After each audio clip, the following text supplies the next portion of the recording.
get a break on the opening kickoff. Well, that's what John Gregory has been telling us all week.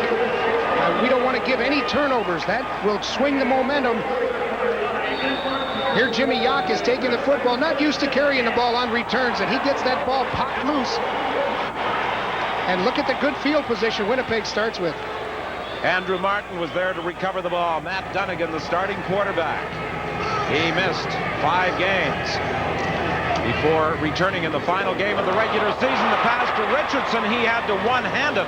And it might be a good thing that he did, because that could have been very close to a lateral. I think it was a lateral, Don. Had he not gotten that football, he would have been in trouble.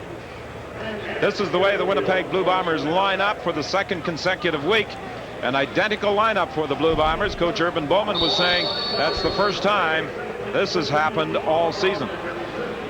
And the down lineman is out. Roger Henning will be in, so they will be using their 6 DBs in this situation. 2nd and 15, Winnipeg, as Richardson lost 5 yards. Dunnigan completes the pass to Gerald Alphin to the 30-yard line. First down, Winnipeg. A gain of 20 yards. Dunnigan to Alphin. Dunnigan again getting help from the bench from Coach Mike Kelly in calling his plays. The Ticats have not made any lineup changes from the unit that defeated the Ottawa Roughriders 29-28 in the Eastern semifinal last Sunday at Iverwin Stadium. Big 2nd down conversion for the Bombers. Dunnigan now has them 1st and 10. Penalty flag on the play. There was movement on the part of the Ticats. Is it offside or procedure? Jake Ireland is the man in charge of this afternoon's football game. Offside is the call. Hamilton. Hamilton will be changing their front. They're going to have Lubo Zezakovic in there. 5 linemen. Number 92. Still 1st down.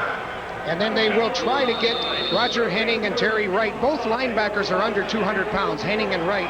But Zizakovic, they hope, will give them that run defense, that big people up front that they need. Richardson, the ball carrier, in his CFL debut against Hamilton. He ran for 197 yards on August the 27th. In that game, he also fumbled 3 times. Richardson, the only 1,000-yard runner this year in the Canadian Football League, 1,173 yards.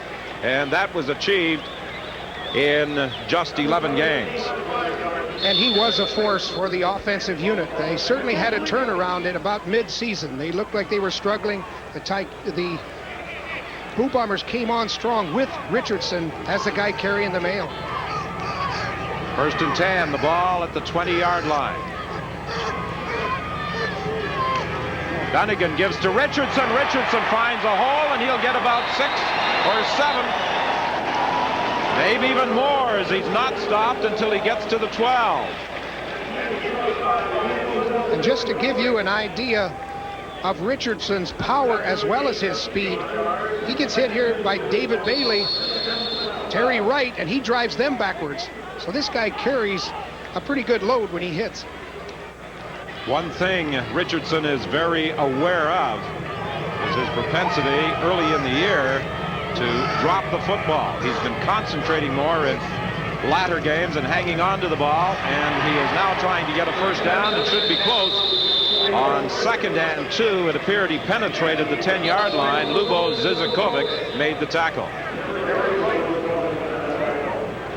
And Urban Bowman knows they need to get this touchdown. They took a good fumble recovery. They got good field position. They got to convert it into a touchdown. Hamilton's strength this year has been to have teams settle. They don't have a great defense in terms of yardage given up, but they have teams settle for field goals most often. 1st and goal, Winnipeg from inside the 10-yard line. This is the opening drive of the Eastern final. The Hamilton Ticats, Jim Yock, fumbling the opening kickoff. It was recovered by Andrew Martin, and Dunnigan is now looking at 1st and goal from inside the 10. Richardson follows a couple of good blocks. Touchdown!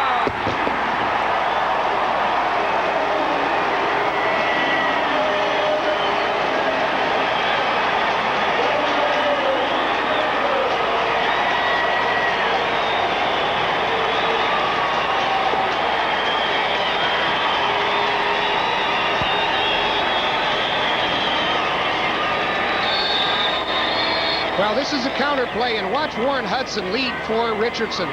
The big guy, you know, Richardson made a statement yesterday. I'd like to thank Warren Hudson and the rest of my offensive line. He thinks his fullback's an offensive lineman. Warren Hudson does block like an offensive lineman, and that is one of the keys to Winnipeg's ground game. Richardson with the game-opening touchdown. Although Mike Richardson led the CFL in rushing, that's only the 4th time he has crossed the goal line this year as a runner. In short yardage situations, Warren Hudson quite often carries the football. Hudson has 6 rushing touchdowns during regular season play, as opposed to the 3 scored by Michael Richardson. Yeah, Hudson's their big guy, and they like him on short yardage.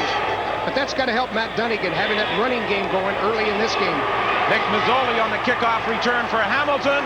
The Bombers intend on trying to tackle the football as they did on Jim York in the opening kickoff, but Mazzoli was able to hang on an 18-yard return as Damon Allen gets his first offensive opportunity.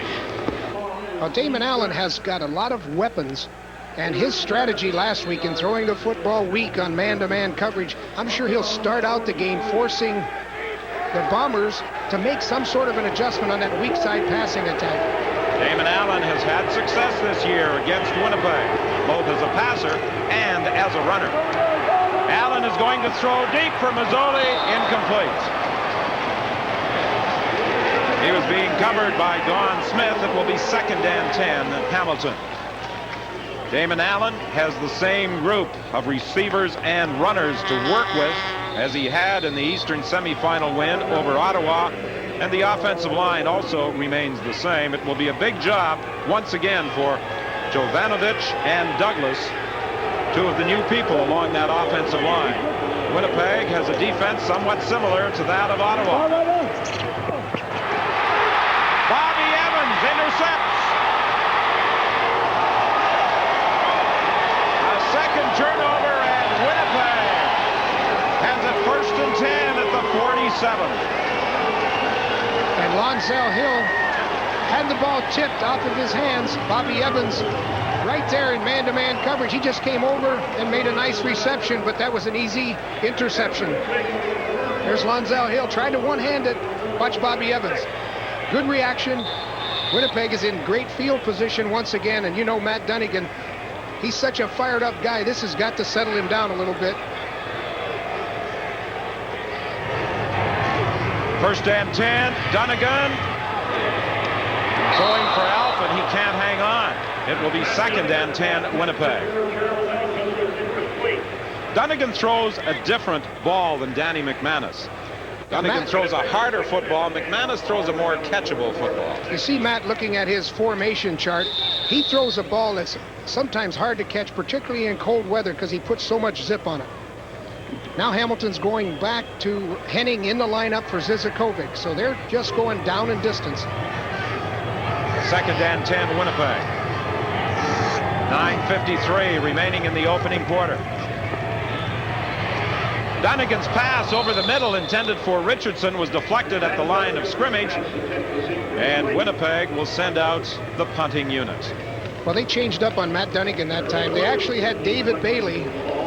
This guy's almost 300 pounds, dropping off as an inside linebacker. And I'm sure that surprised Matt to see them back into zone coverage when they had shown the substitution looked like they would go man-to-man.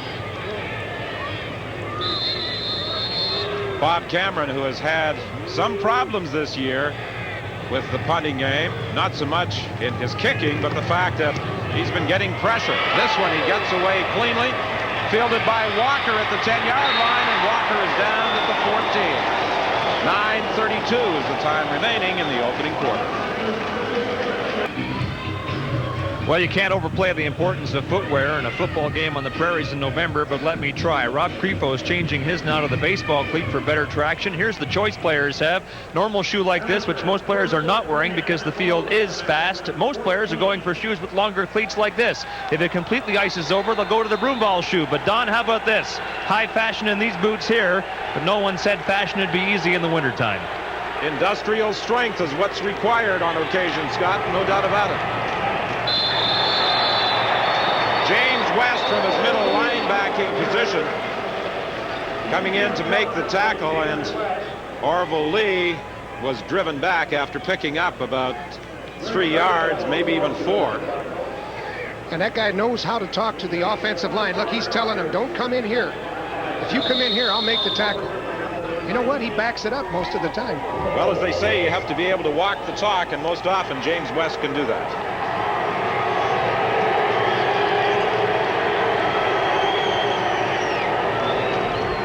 Second down, Hamilton. David Allen goes down. Michael Gray with help from Randolph. And it's 2 and out for the Hamilton Tiger Cats. Well, you want to talk about pass defense. Michael Gray will give you pass defense because you don't have a chance to throw the football when Michael Gray's in your face. That's his 5th sack this year. And you remember what Michael Gray can do defensively from the 1988 Grey Cup game, don't you? I hate to think about that. Yeah, certainly do. His interception of Matt Dunnigan's pass attempt late in the game that preserved a Grey Cup win for Winnipeg over the BC Lions. The ball is fumbled by the Blue Bombers' Bruce Plummer, but he is able to recover at the 48-yard line. Fumbles were a big problem for the Bombers on August 27th. 8 times they put it on the ground. They had difficulty hanging onto the ball on punts and kickoffs, and Richardson also fumbled 3 times. And Dunnigan has good field position for the 3rd time in this ball game. But as you say, the fumbles haven't helped. He's had a reception that should have been in there but was fumbled. Ever since they moved from the west to the east, the Bombers have been in the final every year. Richardson with a gaping hole, first down to the 34-yard line. A gallop of 15 for Michael Richardson, tackled by Wright. Here's the thing that you have with a guy like Richardson. You talk about running at the bubble. That's where the linebackers are standing up. Richardson's so good at bobbing and weaving in and out of those things, so he goes to the bubble and then makes a good cut on that. He's already carried for 39 yards on 5 carries. He had 197 yards the first time he played Hamilton, 109 yards the second time. He has 39, and with about 5 more, he's now up to 44. And the thing that makes Richardson so hard to bring down is he's got a huge offensive line in front of him and a real solid fullback in Warren Hudson. So he's got all of that size pushing people back, and that gives him an opportunity to look for the seam. That's John Gregory's biggest concern. That's why they talked about going with those 5 down linemen. Larry Thompson goes wide to the left. Dunnigan throws deep. Alphen, touchdown!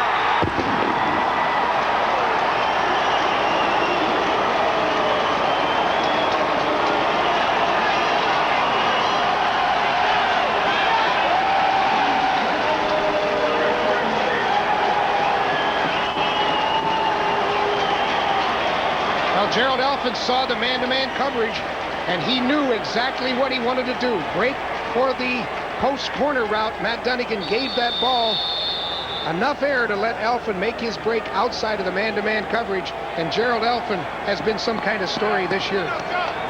He did not join the team until mid-season. He signed a 4-year contract with the Bombers. They were in desperate need of a slot back, a proven slot back, after the injury to Gerald Wilcox. And Gerald Alphen has filled that bill and has the Bombers in front, 14-0.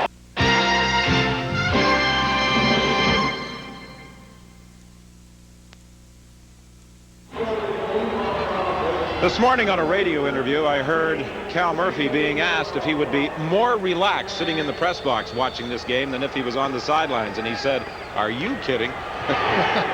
There's no place to relax. Mazzoli on the kickoff return, and Mazzoli is surrounded at the 41-yard line. A 7-yard run back after a 40-yard kick.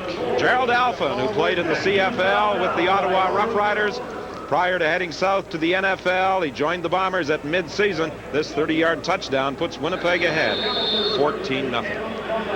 And they are exploiting the Ticats. You know, Dunnigan is so happy to get that running game going because now when they overcommit to the run, he can exploit them in their secondary. The The Ticats in a hole as they were last week against Ottawa. The pass intended for Hill, incomplete. And I know John Gregory knows the importance of not getting so far behind against a team like Winnipeg. He's going to expect Damon Allen to pull some things out, get the offense moving, or he'll go to Don McPherson. Well, these two teams have been extremely close all year. Two of the games went to overtime. The other was a one-point Hamilton verdict, and Winnipeg won the last 5-4. Here's James West blitzing on Damon Allen, and down goes the Hamilton quarterback.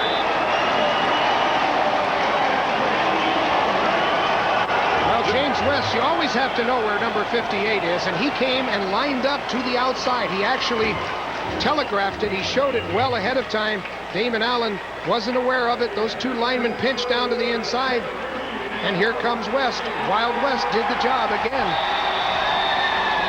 While there are similarities in the Ottawa and Winnipeg defenses, Winnipeg gives you a lot of different looks, more so than Ottawa. With the Rough Riders, you basically know that Angelo Snipes and Greg Stuman are coming all the time. Not so with Winnipeg. Plummer fumbles the football, and Jim Yock has recovered for Hamilton. Yock, who coughed up the football in the game's opening kickoff, redeems himself with a fumble recovery at the Winnipeg 36-yard line. That's where the Ticats will scrimmage 1st and 10. Well, there's nobody happier than Jim Yock.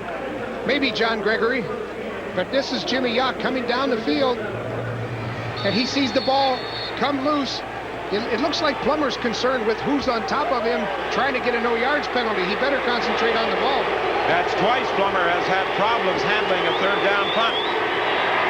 Lorenzo Baker is after him, and so is Randolph, and Randolph got to Damon Allen first, but Lorenzo Baker was coming from the backside, and he had a full head of steam. Now, you were talking about that, Don, as to what you can anticipate from different defenses. Ottawa shows that their men are rush people. You never know what Winnipeg's going to do. They can rush with Baker, or they can drop him off in coverage. He's so good. Then the next time, West will come after you.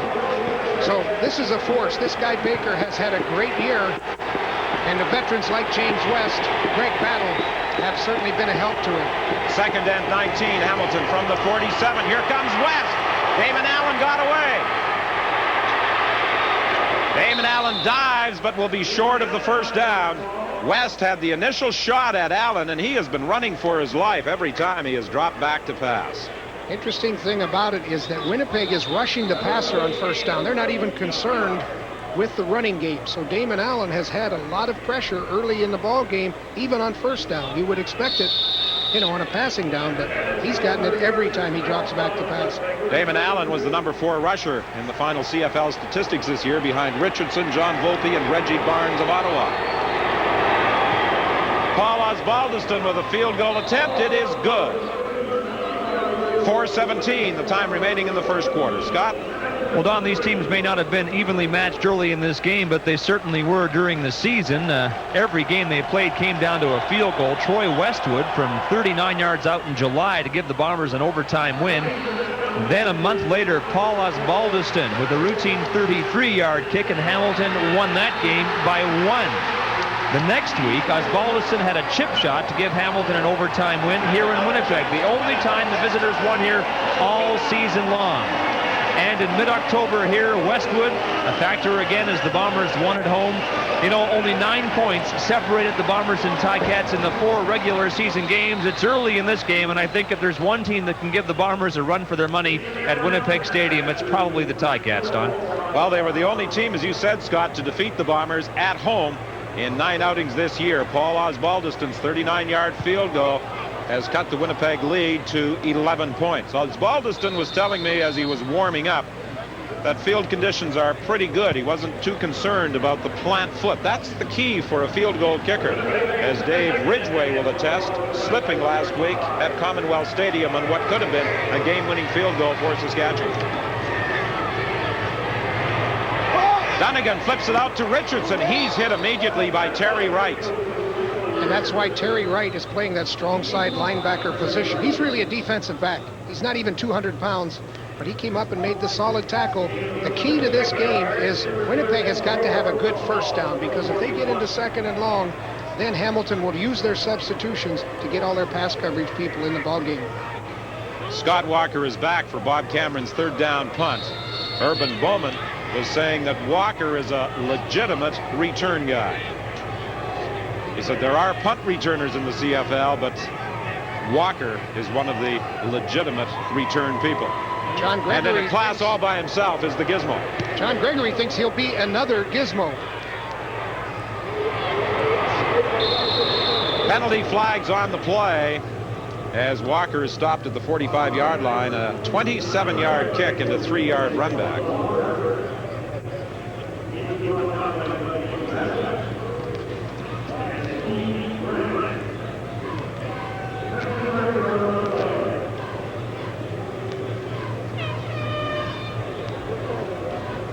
That may be the best way to stop the Gizmo and to stop this guy Walker. Take the 15 yards, no yard penalty. 15's better than 105. First and 10. The ball is at the Winnipeg 52-yard line. 2:56 remaining in the opening quarter.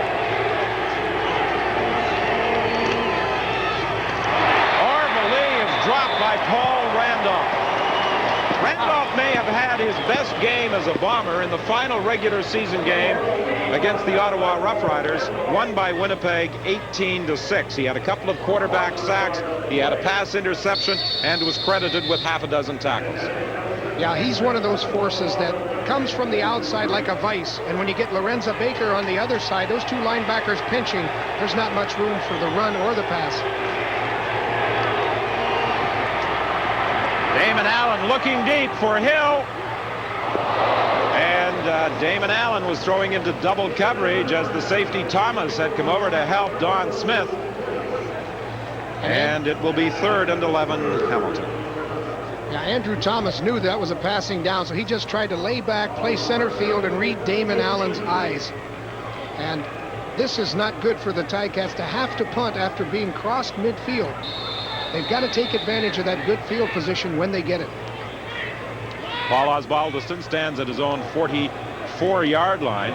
Bruce Plummer, the lone man back, a high snap and a low driving kick by Osbaldiston, and Plummer will get no opportunity to return as it goes out of bounds at the 17-yard line. Since moving to the Eastern Conference in 1987, the Winnipeg Blue Bombers have been in the Eastern Final every year. They won in 1988 and 1990 and also won the Grey Cup.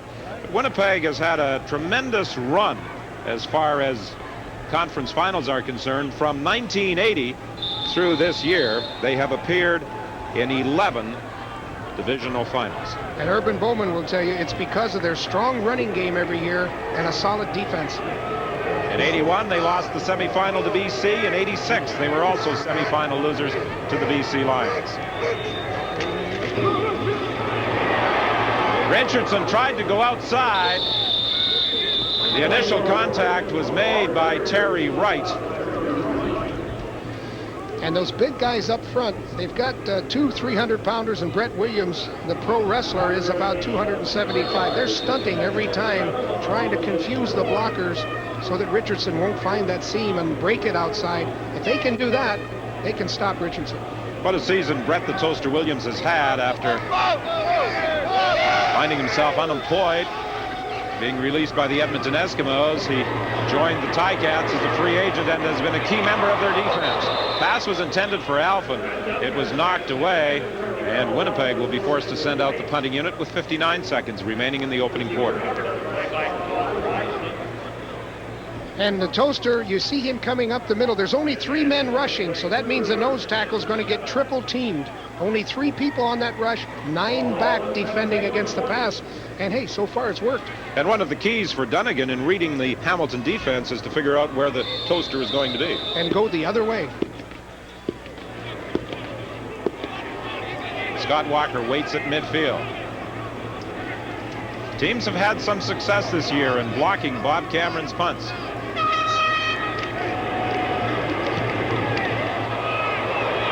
Not a good kick by Cameron. Walker takes it at the 51. Walker finds a hole.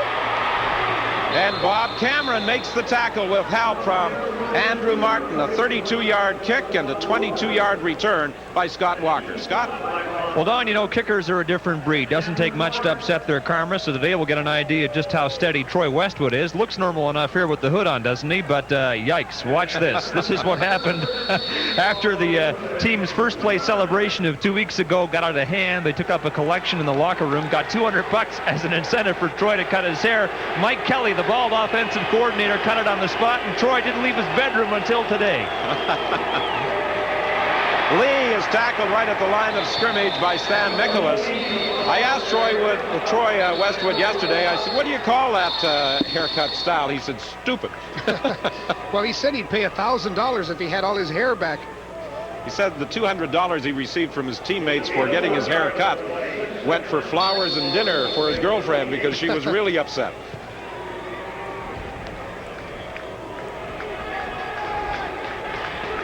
Second and 9. This should be the final play of the opening quarter.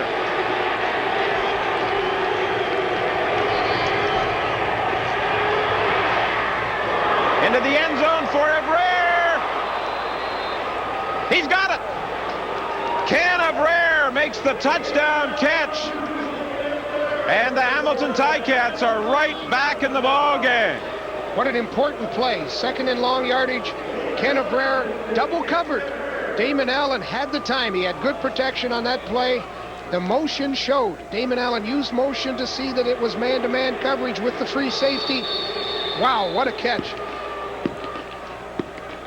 It was difficult to tell for a moment whether Evrare was able to hang on to the football, but indeed he did. And the Hamilton Ticats are right back in the ball game with Paul Osbaldiston adding the point after.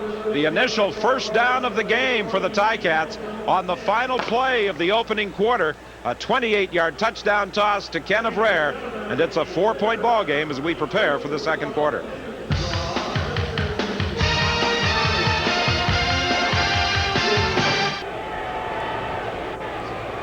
One of the reasons Ken Evrare is up for the Outstanding Canadian Award against Ray Algard is catches such as he just pulled off in the end zone for the Hamilton touchdown. Bruce Plummer on the kickoff return brings it back to the 47-yard line.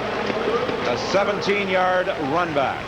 Well, last week we saw Evrare do all the key blocks for Lee Knight to catch the football. This time, you'll see on the right of your screen, Lee Knight got the key block on Booker. He put him down. That gave Damon Allen the time to get the ball to guess who? Evrare. Excellent catch in the end zone by Ken Evrare. His mother is in hospital in Ottawa. He asked us to say hello to her, and I'm sure as she watches this afternoon, her recovery will be helped along by that touchdown catch. Richardson, the ball carrier, stopped at the line of scrimmage. Good play by Lobo Zizakovic, the extra lineman in the lineup. He'll be coming out now because they'll be going into a passing defense with Henning, but Lobo did a good job stacking that up from Richardson. Bob Vespasiani, who was added to the Bomber coaching staff when Cal Murphy went into hospital, on the sideline working with the defensive line. Matt Dunnigan got away from Bates. Now he's going to throw it deep for Rob Creefo. It's caught by Thompson. It looked as though Creefo was going to be there to make the catch, and Thompson catches the football at the 6-yard line. Well, Don, just throw it up. Somebody will go over there and catch it. 58 yards, Dunnigan to Thompson. Thompson came out of nowhere in behind Rob Creefo to make the catch. Well, it was a fair catch, and Tim Jackson relaxed. He thought the football was going to be broken up. He just relaxed. And there's Thompson coming right in behind him. The toss to Richardson. Richardson cuts back. Touchdown.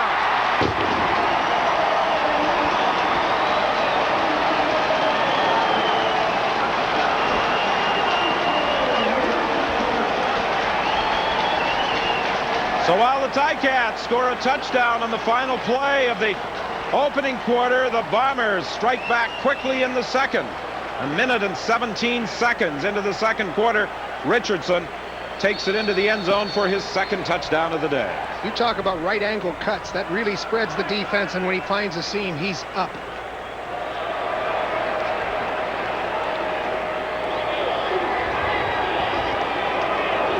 Troy Westwood adds the point after. 13:43, the time remaining in the second quarter. We'll be back with the Bomber kickoff after this. To the delight of the fans at Winnipeg Stadium, the Blue Bombers have regained their 11-point lead thanks to Larry Thompson. It was a case of Thompson adjusting his route when he saw Matt Dunnigan rolling to his right. He simply ran in behind Rob Crefo. Gerald Alphen was also in the same area, and somehow Larry Thompson snuck in behind Crefo and hauled in the pass. Well, Urban Bowman had the playground punt return. That looked like a playground pass. Nick Mazzoli on the kickoff return. He gets away from Brendan Rodgers. And an excellent return by Mazzoli as he gets it all the way back to the 48-yard line. A 36-yard run back. Scott? Well, Don, the East Division All-Stars were named this week. The Bombers play 7 players on the team, only 1 on defense. Chris Walby was named for the 8th time in 9 years. Michael Richardson's choice was unanimous. Rod Hill was the only member of the defense to make it, and he blasted the voters. He did not think that was fair. Ticats plays 5 players, 2 on offense, Jason Riley and Ken Abraire, 3 on defense, including safety Todd Wiseman, who's really developed in the last 3 or 4 years. Baker can't haul down Damon Allen. Winfield is open on the sidelines. He's got a first down. He was pushed out by Darrell Sampson. The Bomber defense felt slighted with only 1 All-Star selection, and they vowed to gain some measure of revenge today. They were inspired by the lack of selections to the defensive All-Star team. Well, I think the Bomber defense didn't play well early in the year, and then when they started to become more aggressive, it looks like they got a lot of All-Stars right now, but that's not the way they played all year.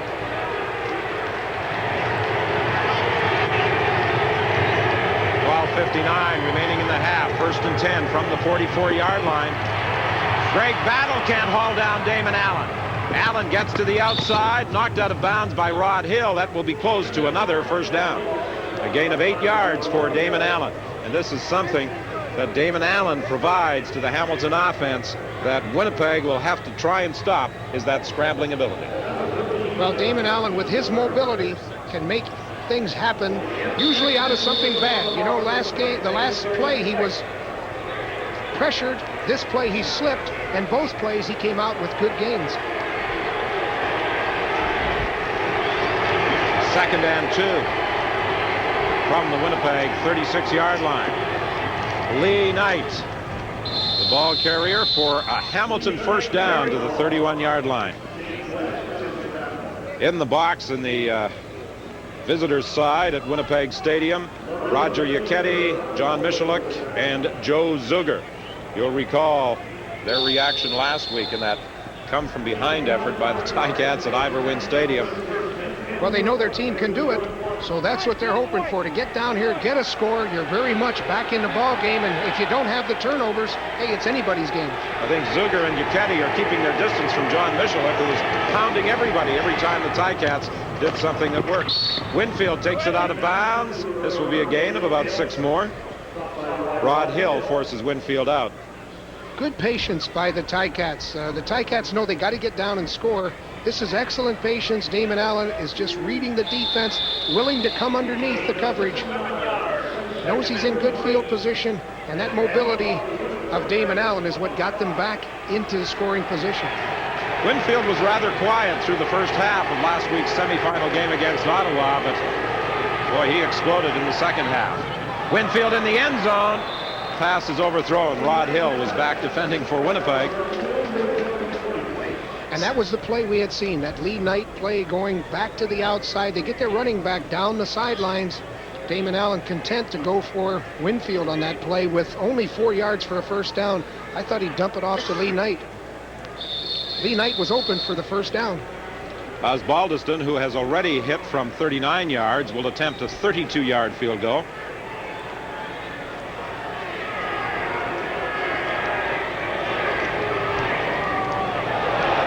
He hooked it wide. Don Smith in the end zone will concede a single point. So with 11:08 remaining in the first half, it's a 10-point game.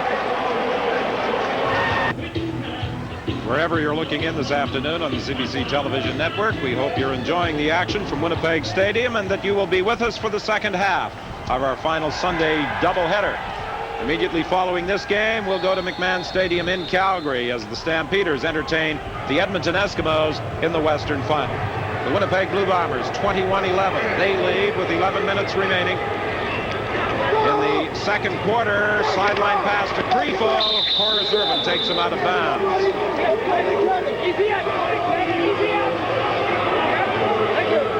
Grifo from the start of the season to now has really developed as a receiver, Joe.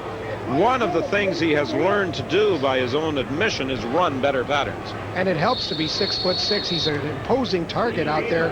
And you know, the quarterbacks love to have a slot back that they can find in a crowd. There's another fellow who isn't tough to find in a crowd. Jeff Fields, 305 pounds on him. He's a crowd all by himself. Richardson, the ball carrier, trying to get the first down, should have it. There's another example of Richardson and his ability to just make yards when there aren't any there. He was hit for a sizable loss, but he made 2 yards. Jeff Fields, a former soccer player. Look at that reaction. Chris Walby is trying to hold him up. Good shuffle and move to the outside. He's telling the referee, hey, did you see the guy holding me? He made a comment earlier.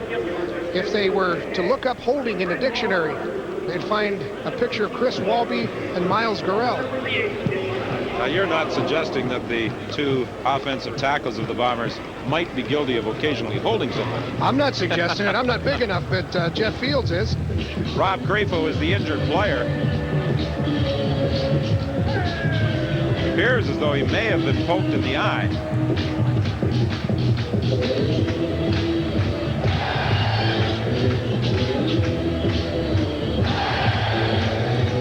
Quite often, when the training staff go out to tend to an injured ball player, the first question they ask, where are we and what day is it? Yeah, they get a positive response, then they can start asking other questions. If they're not within the week and within 100 miles, within 100 miles of their home stadium, then they start to worry. But when you're a receiver and you get poked in the eye, it really puts you on the defense because that ball's pointed. You got to be able to have some depth perception. One eye doesn't give you much depth perception, and try to catch a pointed object when you can't tell where it is. Andrew Martin has replaced Grifo at slot back. Winnipeg 1st and 10. Hand off to Richardson. Richardson has a gain of about 6.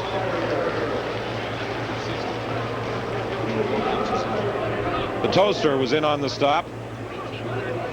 Grifo is obviously still having some problems with his right eye. Well, they need him in there because he's an excellent blocker. And a big man like that really helps Richardson's running game. Grifo must remain on the sidelines for at least 3 plays. Cornell product Andrew Martin in the ball game in his place. Dunnigan on the option, tosses to Richardson.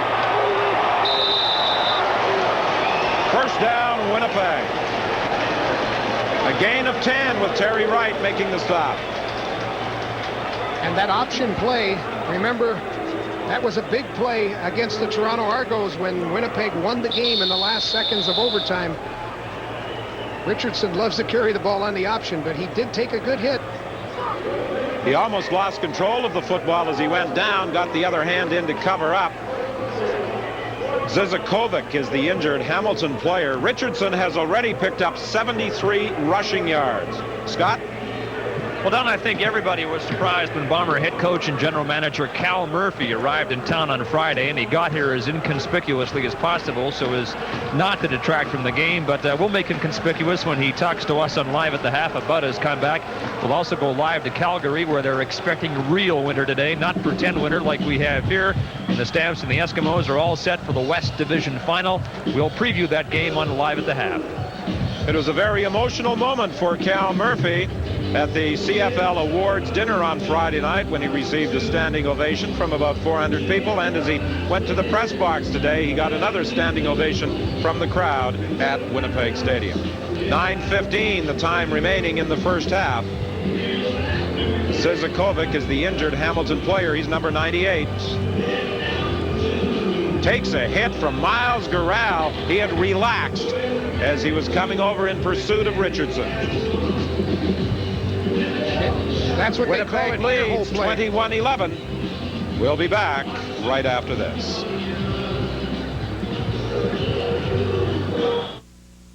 The work is strenuous, yet easy and safe. The machine is quickly altered for each of its 32 exercises, and its elegant design assures that your development is balanced and proper in form. The work is efficient, each stroke productive in both directions. And with a small, consistent commitment of your time, your body changes. Soloflex, now only $39 a month. Call for a free brochure. Richardson just carrying again for Winnipeg with Jackson making the tackle. This is a pickup of about 5 yards. I think we're going to see a lot of this now, Don, with Zizakovic out of there. You've got the two small linebackers on the outside. I think you'll see Richardson. They're going to feed him the ball until they can at least stop the run. 5 times this year, Richardson had games of 100 or more yards rushing. He's closing in on 100 yards in this first half. Richardson, the ball carrier. He'll be stopped after a pickup of about 1. One of the few times this afternoon that Hamilton has been able to stop him. Most of the year, the Ticats went with a 4-man front, but in the semifinal game against Ottawa, they made some adjustments with Zizakovic coming in, throwing a 5-man front at the Ottawa Rough Riders, and they have been doing some of the same this afternoon. Well, John Gregory has done a good job of adjusting to his opponents, and when they had so many passing opponents, then they went to the small defensive back type linebackers. A 49-yard field goal attempt for Troy Westwood. It's wide. Todd Wiseman lets it bounce through the end zone for a single point. So with 7:51 remaining in the half, Winnipeg leads 22-11. After Don McPherson's late success last week against Ottawa, some Hamilton football fans felt that John Gregory should start McPherson today against Winnipeg. Yesterday, Gregory said, "Ask me why I'm starting Damon Allen." I said, "Why?" He said, "First of all, we're 11-7 with Damon. He has played well all year against Winnipeg, and he has tremendous experience." He said, "There's no question about who my starting quarterback would be in this game." He really credits Damon Allen with the turnaround of the Hamilton Ticats. And if John Gregory will tell you that, then he means it, because he's a career coach. This guy has coached on every level of football. And you know, when that hair starts to get a little gray, they know they've seen a lot of football games. Gregory obviously felt that Winfield was interfered with by Rod Hill. So do I. And he may have a point. Second and 10, Hamilton. Baker comes from the outside. Allen saw it. He goes the other way. He's being chased by James West and forced out of bounds by James West, short of a first down. Well, James West has played a lot of football for the Winnipeg Blue Bombers. The guy is 34 years old, and he still has the feet of a youngster. I mean, he took Damon Allen at the angle. He didn't have a great angle, but he took away that first down. James West, by the way, asked us, if you're watching this afternoon, Dan Kepley, to say hello and wish you a speedy recovery. And we echo those sentiments.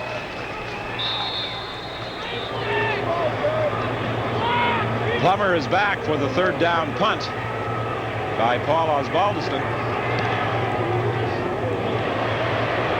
Hangs up in the wind and bounces back towards the line of scrimmage before going out of bounds. 6:57 remaining in the half. That was only a 17-yard kick. Scott? Well, Don, the Hamilton defense in its efforts to shut down the Winnipeg running game has dodged a bullet in that Zizokovic has been declared fit, and he's gone back onto the field. Took a helmet in the back. He's a bit bruised, but as we've discussed the issue, they can't afford to lose him because they want to play a 5-man front on several occasions to try and shut down Michael Richardson and shut him down more than they have so far. And John Gregory has predicted a brilliant CFL career for Lubo Zizokovic. Richardson in contention for the Rookie Award against Bruce Covington of the Calgary Stampeders. Picks up about 3 yards. It will be 2nd and 7, Winnipeg. No secret about what they're doing. John Moulton is the guy that's to take away Richardson on the cutbacks, and he did a whale of a job that time. He just took him chest on chest and put him down. There's Danny McManus, and you know he's got to be anxious to get in the ball game. Had a great last 4 ball games that he played. Man is just happy to be here today. He was involved in an automobile accident on Tuesday. Missed a day of practice, but has been ruled okay. It was intended for a pillow. He points at Terry Wright, claiming he was interfered with, but there was no penalty flag. I guess turnabout is fair play. Hamilton thought a flag should have been thrown against Rod Hill on Earl Winfield. Pillow felt one should have been thrown on Terry Wright, but in both cases there was no red nylon on the turf. You know, I very rarely call it unless you use your hands, and neither one of those defenders had their hands on somebody. They hit him with their body, but they didn't hit him with their hands. Is that in the rule book? This time there are 2 receivers back for the 3rd down punt by Bob Cameron. Walker loses it at the 20. And Hamilton has recovered. Oh, a wild scramble for the football, and that could have really put the Hamilton Ticats in a difficult position had Winnipeg recovered. I know it's not the sun. The sun is not in their eyes. Apparently Richard Nurse recovered the ball. Don't take a peek. You know what happened? He looked up to see where that coverage was. Sometimes that no yards rule has a tendency for that returner to see if there's anybody within the no yards and try to bait them. You better look at the football first. 5:34 remaining in the first half. 1st and 10. The Ticats at their own 14-yard line. Lee inside. This is where the Ticats, I think, are going to have some problems, Joe. They really don't have a solid ground game without John Hood in the lineup. Yeah, and when they run the football, they haven't really done it to dominate a ball game. They just do it to change up off their passing attack. So they're not an established running team other than when Hood was playing. Winfield comes wide to the right. Hill goes left. 2nd and 9. Allen for Winfield. He makes the catch. He got away from Rod Hill. Greg Battle comes over to make the tackle. A big 2nd down conversion for the Ticats. Coaches will tell you when you're backed up and you get out of there, you get in decent field position. Now there's so many more plays that you can use. So this was a critical play and well executed by Damon Allen. Just a hook pattern. Now remember last week, those running backs were catching all the balls. But that is a key play. That got him out in good field position. Mikolas almost blocks this pass. He might have got a piece of it. An 18-yard gain. Mazzoli in for Hamilton. Nurse is out, and down goes Damon Allen, tripped up by James West. Well, there he goes again. And you know there's nobody that talks more than James West. And you should have heard him yesterday at the press conference. He was telling us what he was going to get done, and by golly, he's doing it. Great athletic ability. I think he's getting bigger and better with age. You know, people thought that James West might consider packing it in a couple of years ago. He has intentions of returning next year to the Winnipeg Blue Bomber lineup. I believe he can do it. He's in pursuit of Damon Allen and has got him again.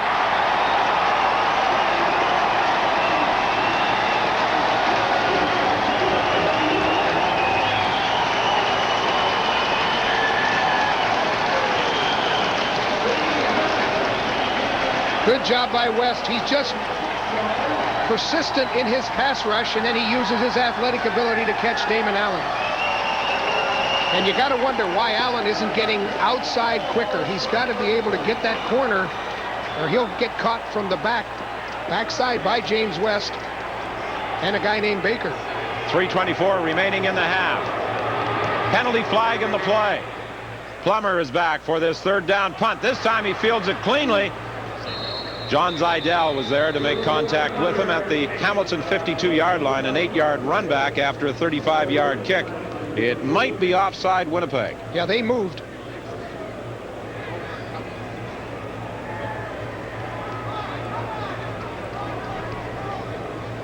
But after 2 sacks, it doesn't give them any better field position. And John Gregory, as you see, is indicating decline the penalty. Offside. Winnipeg number 62. Decline. First. That wind must have more of an effect than we think it does, because those goalpost streamers are just standing straight up. So Osbaldiston had a little trouble with the wind.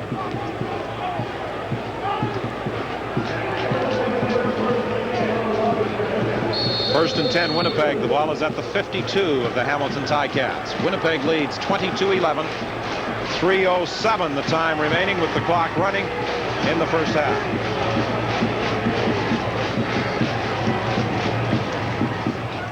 Dunnigan runs the option, carries, close to a first down. It's a pretty good weapon, that option play, when you have a back like Richardson rolling out with you. We'll be back after this.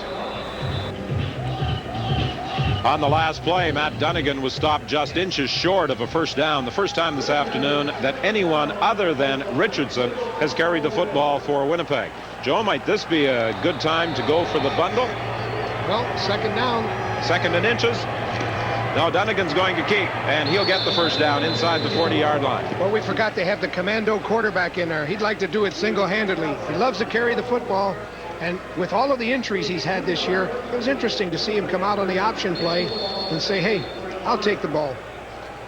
Coach Urban Bowman was saying all week Dunnigan has been primed and ready for this game. He was hoping, however, that Dunnigan wouldn't be too high, which he sometimes has a tendency to do.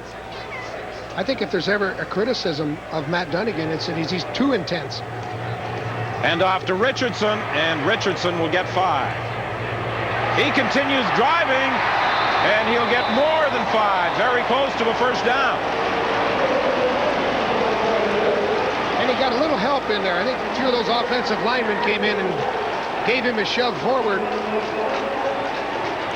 Usually they're in front of him. This time, a couple were behind him. And that certainly couldn't be called a quick whistle. Yeah, Van Conant gave him a little pull and an arm drag to get him past. But look at Miles Gurrell come in and finish it off.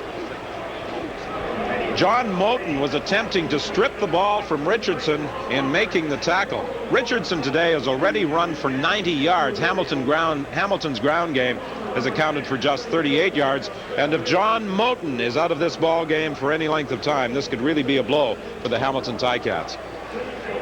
Yeah, the Ticats really need him, and Peter Giftopoulos hasn't been able to play the last 2 weeks.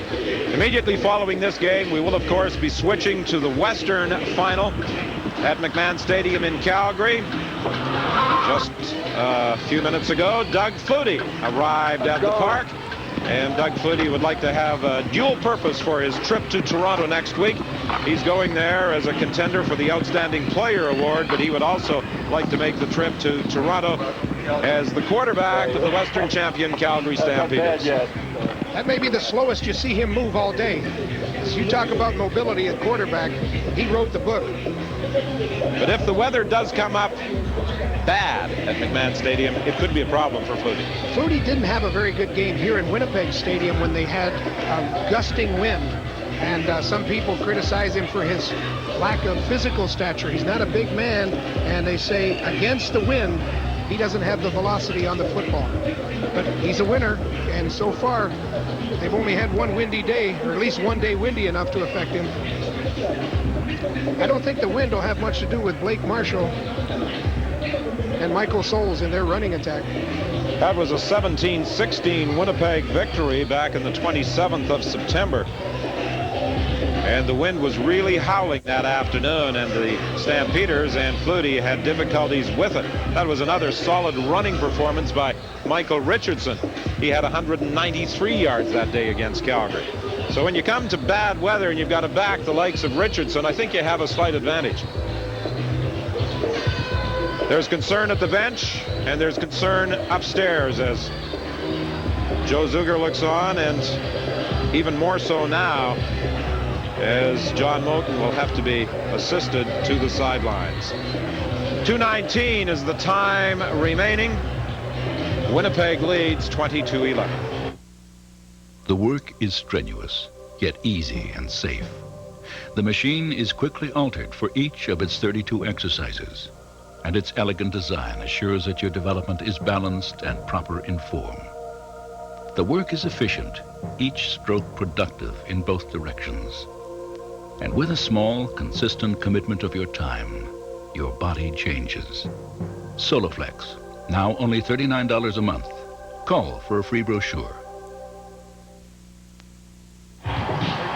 John Moten is the key man in the Hamilton defensive set. He plays that middle linebacking position just about as well as anybody in the CFL. This year, he led the Ticats in tackles with 95. And it looks like his ankle got cut underneath that man slide. You know, the landslide, well, this is a man slide, and Miles Gurrell on top of that pile to the right of your screen, 320-some pounds. All of that landed on Moten's ankle. Moten, making the tackle on Richardson, was attempting to strip the ball from him, and the Winnipeg offensive lineman came up from behind and began pushing, and in the pileup, they all went down. John Bunk, a former star with the Winnipeg Blue Bombers for a dozen years, now an assistant coach with Hamilton, explaining to John Gregory what adjustments they may now have to make.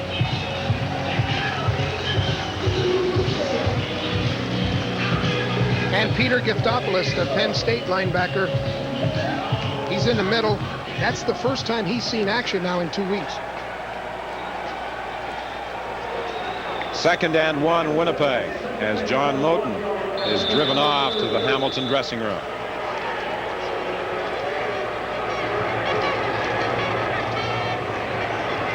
Dunnigan swings it out to Richardson. He'll get a first down as he carries to the 22. Peter Giftopoulos, who has replaced John Moten, came across to push Richardson out of bounds. Looked like an audible at the line of scrimmage. I think Dunnigan realizes how important this drive will be. They've got to come out of this with some points to go into the locker room at halftime with a commanding lead. That Richardson is a good runner. He's got that north-south feel. He always goes in the direction of the goal line. 1st and 10 Winnipeg from the 22. The toss to Richardson. Richardson takes it to the outside, and he picks up about 7 yards. I don't think we're going to see John Moten, not only for the rest of this game, but should the Ticats prevail next Sunday at the Sky Dome for the Grey Cup game. He appears to be in a tremendous amount of pain as he is assisted into the Hamilton dressing room. And people downplay the importance of linebackers, but the middle linebacker is like your quarterback on defense. He not only has to be a good physical ball player, he's got to call defenses. Larry Thompson comes wide to the left, Pillow to the right. 2nd and 3, Winnipeg. Richardson again. He'll be close to a first down. He had to get to about the 12. Jeff Fields stopped Michael Richardson from going any further.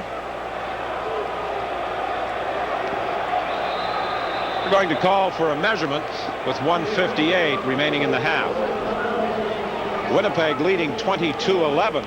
If they can cap this drive by punching it into the end zone, it's going to be a tremendous uphill struggle for the Ticats in the second half.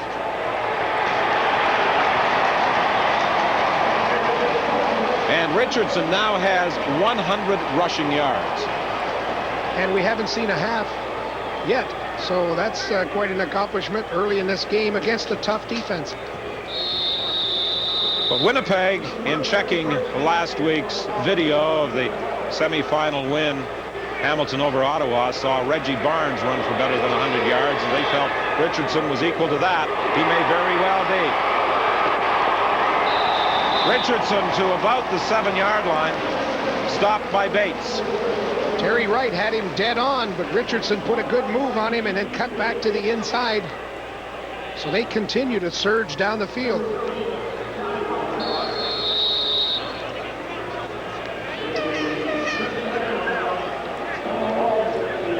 That's a good move by Richardson back to the inside. He's got that ability to cut at right angles. 2nd and 5, Winnipeg. Hudson, touchdown! I think that may have been a case of the Hamilton defense expecting Richardson again, and they give it to Warren Hudson, as they so often do, down close, and he scores the Winnipeg touchdown that gives them a 28-11 lead and brings a smile to the face of Cal Murphy.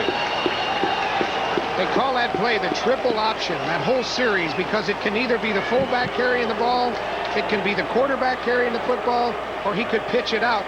Well, this time, for the first time, they did give it to the fullback on that counter action, and this is a big man. And watch him do the nose spike, his patent spike. So Warren Hudson with the touchdown, Troy Westwood with the convert. It's 29-11 Winnipeg in the Eastern Final with 1:22 remaining in the first half. Warren Hudson started that face plant spike that you referred to when he scored his first touchdown. He stumbled as he got to the end zone and landed on his face. So he decided that that would be what he would do each time after he scored a touchdown. He would land on the turf on his face mask. You know, it's interesting. All these great athletes that play football and all the good things they do on the field, they usually get some notoriety for what they did wrong. A guy named Kevin Konar, one of the best linebackers to ever play in this league, had a nickname because he fell when he tried to spike the ball, so they started calling him Spike Konar. Mazzoli and Walker are back for Troy Westwood's kickoff. It gets away from Mazzoli. And he'll down it for a single point. An 87-yard kickoff single for Troy Westwood. Winnipeg leads 30-11. Well, last week the Ticats against Ottawa late in the fourth quarter came back with 15 points. Or erased, I should say, a 15-point deficit. They scored 16, but they're looking at a 19-point spread right now. Damon Allen directing the team, 1st and 10 from the 35. And that Winnipeg drive was the first drive they really had without the advantage of a turnover. They earned that drive. They took it all the way down the field and did it the hard way.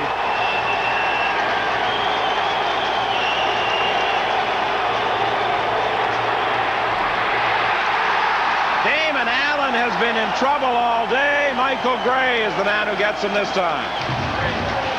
Now, Damon Allen.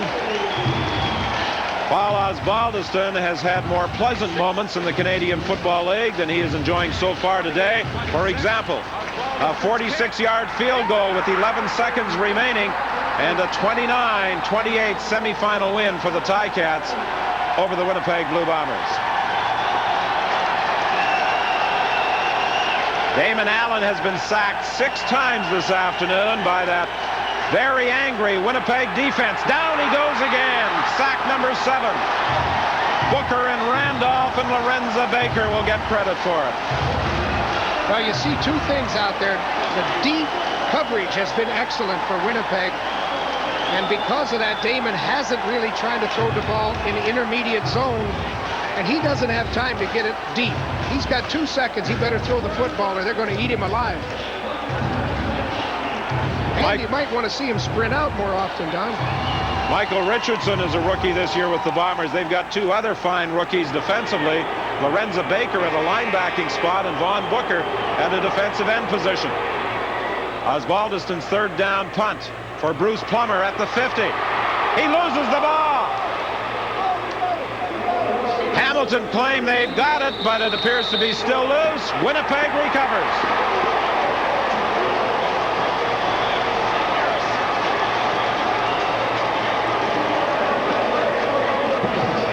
Chris Sangaris recovers the football. There's a penalty flag on the play.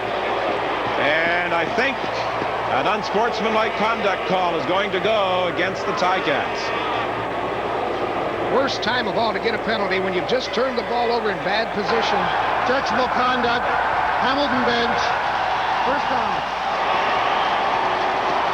That's just pure frustration. But Sangaris was the guy who you got to give a lot of credit. He was heads up. It looked like the ball was recovered. But Sangaris kept after the football, kept scrambling for it. Look what he does. He comes up with it. Handoff inside to Richardson. His third touchdown of the day.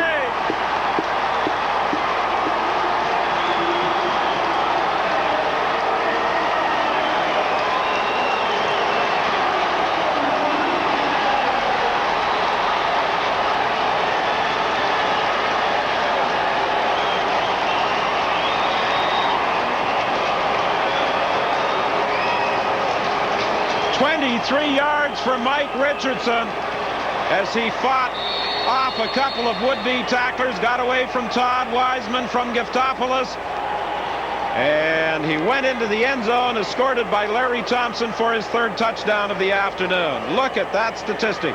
128 rushing yards already for Michael Richardson with the point after. It's now 37-11, Winnipeg running away with this Eastern Final. And Richardson did it with the full help of his team. He had a great opening when he took the ball, and then his teammates came downfield and they kept springing him loose with some key blocks. But this guy, everybody knows that he's the marked man. He's the guy you have to key on. 128 yards in the first half. Still 29 seconds remaining in the opening half. It's not likely that Richardson will get a chance to add to his rushing totals as Winnipeg will be kicking off.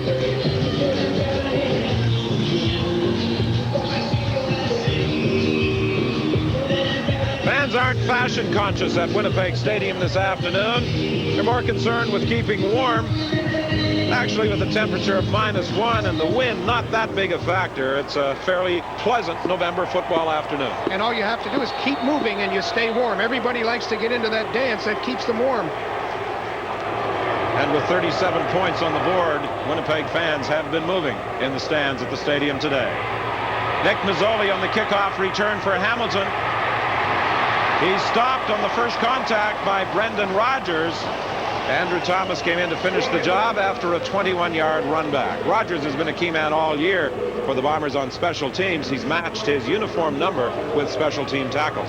And you've got to give those guys a lot of credit. It has so much to do with field position. When you get people playing like Brendan Rodgers does on these special teams, you start out in good field position at all times. Hey, and it doesn't hurt to have a great running back like Richardson.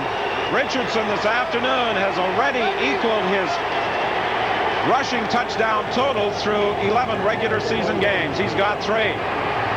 Damon Allen flushed out of the pocket, stopped after a gain of 8 yards at the 40.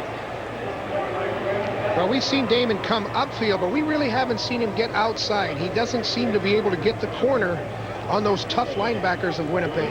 And because they send linebackers from every angle, you would expect him to do some more rollouts and get out on the corner. This could be the final play of the first half, and the Ticats would like to get back into the dressing room and try and regroup for the second half of this Eastern Final. Lee, the ball carrier, he's stopped. He does pick up a first down, but it really doesn't mean much because the half comes to an end with Winnipeg totally in control.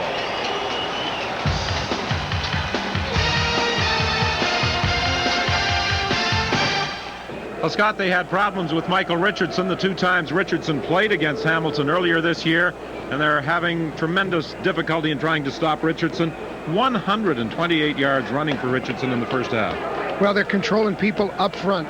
And the play of the half, I think, was when they came back into the ball game after that short punt, and then they recovered it. Richardson gets the ball on a draw play, but watch what happens. David Black comes in and makes a key block right there to spring Richardson loose, and he's all the way in for a big commanding lead. And for Michael Richardson, that was his third touchdown of the half. And as you said, a commanding lead, 37-11, Winnipeg in front. What might we see from Hamilton in the second half? Don McPherson, maybe? I think we could see McPherson because he's more mobile, and they'll try to get him outside on the corner. They just can't handle those linebackers, and I think this might be a good move, is to do more sprint outs, more rollouts on the Hamilton side of the ball. Hamilton's offensive line is having a lot of problems, particularly with James West. Well, James West, we know what he can do, and they've got some good people on the other side in Baker, and I think that just turns it right back into James West. Winnipeg's offensive line is dominating. Hamilton's offensive line is having difficulties. 37-11 is the score at halftime here at Winnipeg Stadium.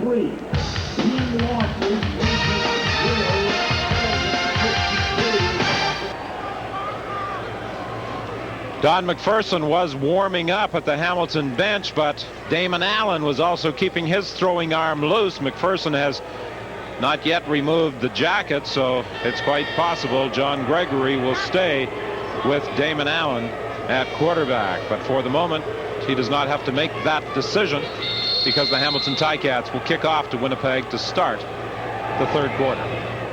Plummer and Baker are back for the opening kickoff, and it's taken by Plummer, and Plummer comes up the left side and brings it back to the 47-yard line. Winnipeg again with good field position. There's a late penalty flag.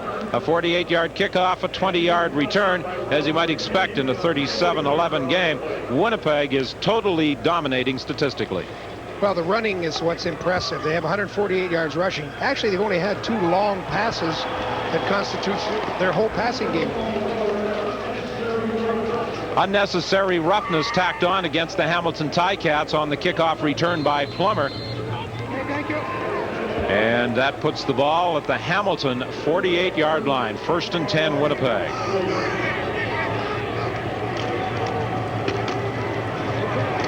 Richardson picks up about 6 more. They just can't stop Richardson this afternoon. Well, they've tried everything. They've tried to 5 down linemen. Of course, John Moulton being injured doesn't help, because you got to think that Giftopoulos isn't at 100%. As taking a key man out of the middle certainly doesn't help in any attempts to stop Michael Richardson's running game. 2nd and 4, Winnipeg. Dunnigan has only put the ball in the air 12 times this afternoon. He'll try again. Rob Crefo is open. Knocked down by Todd Wiseman at the 18. 23 yards, Dunnigan to Crefo.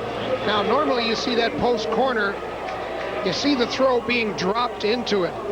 Crefo breaks out on that post corner, and Dunnigan throws a clothesline. I mean, he threw a bullet out there.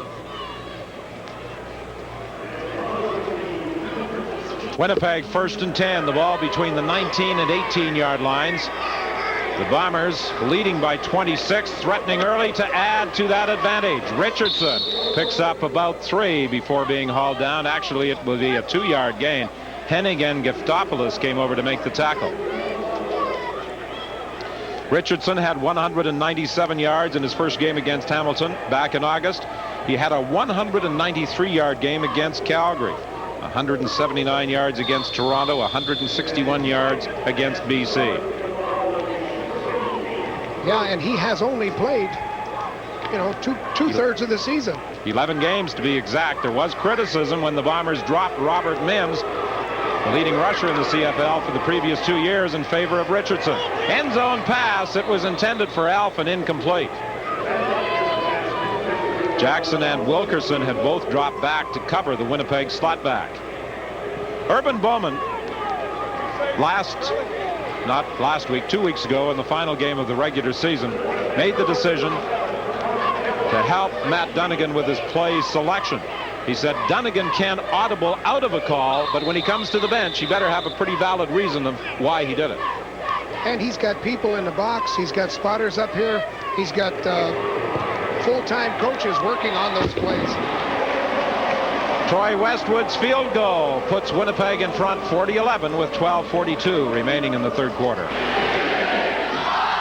Many of Hamilton's football faithful are gathered at the Cops Convention Center. We understand about 2,000 are watching the game on big screen television. Unfortunately, it hasn't been as happy an afternoon. so far at least, as it was last Sunday in the semifinal win, 29-28 over Ottawa. Damon Allen continues at quarterback. He throws to Winfield. Winfield working against Rod Hill, and Rod Hill stayed right with him. Winfield goes out of bounds with a gain of 7. And you did say 2,000 people? That's quite a party. It would be a much better party if the score was reversed for those watching on the big screen in Hamilton. It would be a much more pleasant afternoon for John Gregory if the score was even a little bit closer. Lee Knight will try and reduce Winnipeg's 29-point edge. He's taken out of bounds by middle linebacker Greg Battle. First time they've gone to Lee Knight this afternoon. He was such a key man in Hamilton's success last week over Ottawa. And that short side passing attack, they seem to be content to go deep all the time today, whereas they had that success with Lee Knight last week. First and 10, Hamilton, the ball at the 52. Here comes Lorenzo Baker from the backside, and down goes Damon Allen. He was forced to step up, and waiting for him was Vaughn Booker. Now, Vaughn Booker is a very quick defensive lineman, and when he takes that inside move, and the linebacker's coming from the outside, hey, Damon Allen doesn't have anywhere to go. He's got to step up because Baker's right on him. Booker did the cleanup. Urban Bowman was saying, we'll mix up our defense. We'll pick our times when to attack. We want to keep them off balance, and there's no question Winnipeg has done that to Hamilton this afternoon. 2nd and 15. Dumped over the middle to Lee Knight. He's got some blocking help. He'll get a first down. Well, there's a good call. They've been getting pressure all day. This is the first screen pass that they've thrown, and you saw the success they've had with it.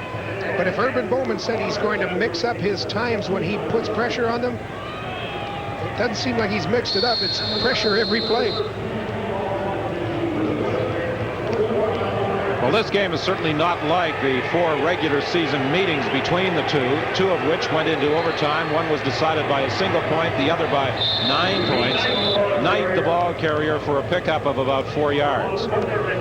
Hamilton has got to get a quick touchdown. They seem to be content to run the football, throw a few short passes, but what they really need to do now that they're in good field position, let's get one in the end zone, make this a ball game.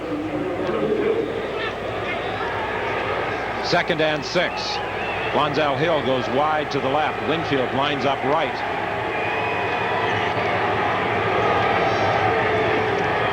Winfield the target. He gets away from Rod Hill. He's got a first down and more as he takes the ball to the 25-yard line. Forced out by Baker. Many people thought the key to this ball game would be Rod Hill versus Winfield. And Rod Hill having a little trouble mid-season with an ankle injury. He came up on Winfield, and Winfield's just a fine athlete. He scored one game. He scored on a kickoff return, a punt return, and a reception. Scored 3 different touchdowns, 3 different ways. Rod Hill playing this afternoon with a broken bone in his left foot, lined up against Winfield, who has 5 receptions for 66 yards. Dumped off to Orville Lee. Lee gets away from 1 and carries inside the 20 to the 18. Smith came in to make the tackle. Good decision by Damon Allen. He saw that Lee was open, and rather than scramble, he got it out to his running back, who runs the football for a living. Well, Joe, you were present earlier this year, Thanksgiving Monday, when the Winnipeg Blue Bombers had a big lead in the Ottawa Rough Riders and then had to hang on for a 49-47 win. Is Hamilton capable of doing the same thing? In the CFL, anything's possible. Damon Allen can't find a receiver. Throws into the corner. It's intercepted.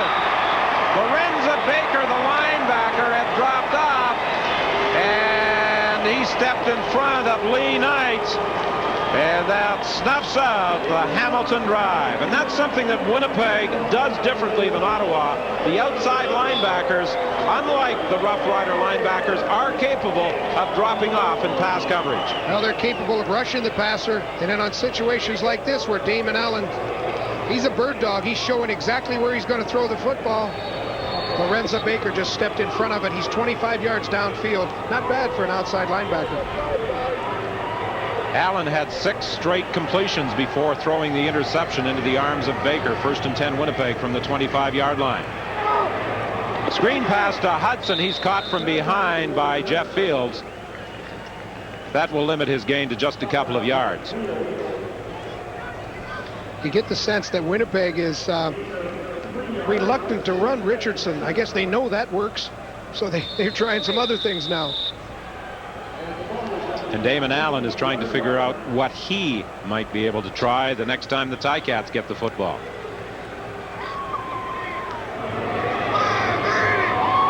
Second and 7 Winnipeg. Dunnigan throws to the flat. Oh, that one was almost intercepted. That went right through the hands of Gary Wilkerson. It was intended for Larry Thompson. Had Wilkerson been able to squeeze the Matt Dunnigan throw, he was gone for 6 the other way. Yeah, Wilkerson was looking at the end zone rather than at the football. He would have caught this and been gone all the way for a touchdown.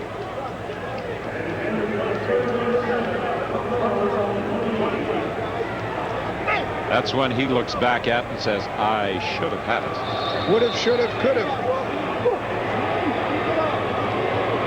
Mazzoli and Walker are back for Bob Cameron's 3rd down punt.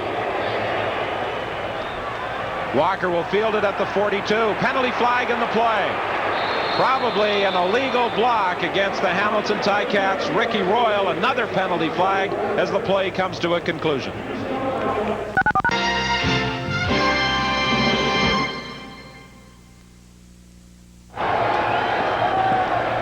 38-year-old Bob Cameron has now moved past Alan Ford in career punting yards in postseason activity in the Canadian Football League. And, you know, in postseason, many times weather conditions are less than ideal, so that is a major achievement for Bob Cameron. Intercepted by Rod Hill. There are penalty flags, and this one is probably going to be called back. Rod Hill knocked down Winfield in the process of making the interception, and that drew 3 penalty flags. No doubt about that one. Winfield limping from the contact with Rod Hill. So you get some idea just how the Winnipeg cornerback stepped in front of him. And he was surrounded by flags, and he's smiling about it. Rod, we caught you. I think one of the worst penalties. Forward pass interference. Winnipeg number 10. 15-yard penalty. 1st down. Some of his teammates have said one of the worst penalties that they could be subjected to would be to have to spend 2 hours in the same room as Rod Hill listening to him talk. A non-stop conversationalist. We've heard him for about 15, 20 minutes, haven't we, Don?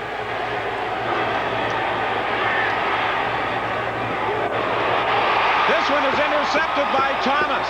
Andrew Thomas, the safety. The pass was intended for Lonzell Hill. He was knocked down. And John Gregory is some upset over at the Hamilton bench. He felt there should have been a penalty flag, and I'm not so sure he's wrong. Yeah, Lonzell Hill was knocked to the surface. John Gregory really is upset. That ball was in the air, and how do you rule if it's a catchable throw or not? It hardly looked like incidental contact. So the Winnipeg Blue Bombers did not get the football on Rod Hill's interception, but on the pass intended for Lonzell Hill, Andrew Thomas picks it off, and Winnipeg takes over 1st and 10 from the 43-yard line. The handoff to Richardson up to the 50-yard line, where he's dragged down by Terry Wright. Yeah, I guess that expression drag down is pretty accurate. Terry Wright, 190 pounds, has to come over and make the hit on Richardson. They're just not getting any thrust up front. Those big linemen of Winnipeg are dominating the front line of the Ticats. 27,033 in attendance at Winnipeg Stadium this afternoon. The offensive line has been opening some big holes for running back Michael Richardson and providing good protection for Dunnigan, who throws complete to Larry Thompson. And of course, one of the trademarks of the Hamilton defense has been the number of turnovers they've gotten. And it really hasn't shown in this ball game. They haven't been able to get the ball away from Winnipeg. Thompson really hasn't been a factor this afternoon, but in 4 regular season games against the Ticats, he had 25 catches for 494 yards.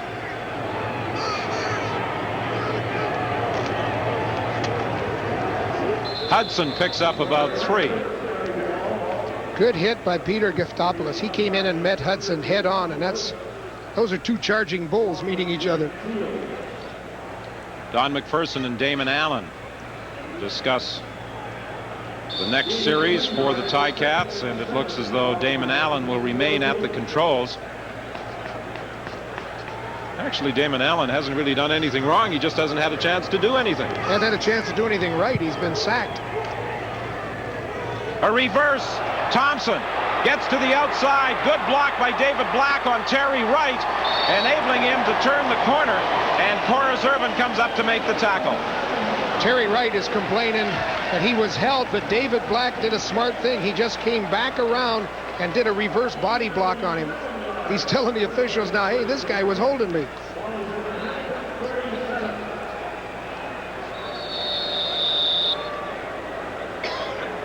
That's a neat play. It was off of the counter option, and they gave it to their fast guy Thompson, and he came around. There's a great block, you see, by David Black.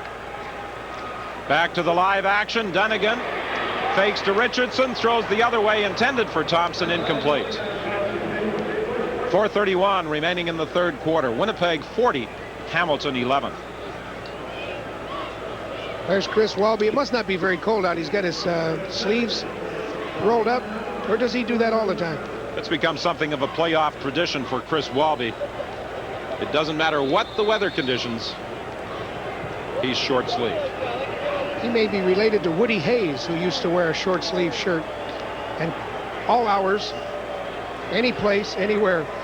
When you've got forearms and biceps like that, you really don't need much protection, do you? Dunnigan throws deep, intended for Thompson. It's a jumping contest, and it's won by Todd Wiseman. Well, Matthew threw one of those in the first half, and Thompson was able to come over and fool that defensive secondary. This time they were prepared for the fair catch throw. There's big Chris Walby. Wow, you get the high-low technique. Block 2.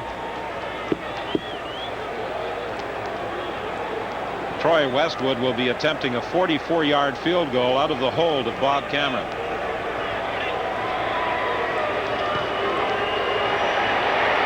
It's wide. Wiseman will run it out of the end zone. I'm not so sure about that decision. Oh. And he gets it back to the 15-yard line. 3:43 is the time remaining in the third quarter. Well, John Moten has just made his way back on the sidelines. The news is bad for him. He's torn a major ligament in his knee, and optimistically speaking, you could say he'll not be available for service next week. But, John, it's been a long day. Yeah, it has. You know, we come in here, I think, a little too fired up. The team just wasn't there. Winnipeg really came out hard on the ball and stuff, and we tried to come out hard, Well, John, yeah, you're right. You did make a remarkable comeback from last season, 3-15 to this one, and it kind of all came unraveled today. But still, it hasn't been a bad comeback. Well, it's pretty good. We're still a young team. Hopefully, we'll get it together next year if we don't win this one. Thanks for your time. Hey, Mom. And we should not forget that there is still a quarter and some to go in this game. It's not over yet, but the Bombers have a commanding lead. John Moten out of this game, and will need about 3 months, Don, to recover in the offseason. That's a big loss defensively for the Ticats, but right now they're more concerned about what they might be able to do offensively. Stan Mikowitz put the pressure on Damon Allen. He's under the gun again, dumps it off to Orville Lee. And Lee will get back to the original line of scrimmage and not much further. With 2:41 remaining in the third quarter. They have those 5 people coming, and it's any 5 of the up front 7, and they just can't seem to get beyond them. Hooker made a good job. Randolph coming upfield forced the play. So if you're not blitzing as a linebacker, you got to get over there and make some tackles. Pretty simple defense when you think about it. There's 3 down linemen. They get up there and tie up the people, and then those linebackers go after you.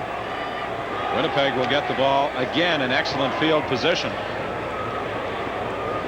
The ball bounces in front of Bruce Plummer. He picks it up. Penalty flag in the play at the 38-yard line. Once again, let's bring in Scott. Well, Don, I guess we could give odds now that the Bombers will be in the Grey Cup next week. And, of course, the week kicks off on Thursday with the CFL's Outstanding Player Awards. Dan Gallagher will head an all-star cast of nominees and entertainers that include Prairie Oyster and Love and Sass, and it happens at 8 o'clock. But in the Maritimes, we advise you to check your listings. And then Grey Cup on CBC on Game Day Sunday begins at 5 Eastern with Countdown 1992, featuring all the key stories of the 80th Grey Cup Championship. And then CBC Sports will bring you exclusive coverage of the 1992 Grey Cup game. It all comes your way live from Skydome in Toronto.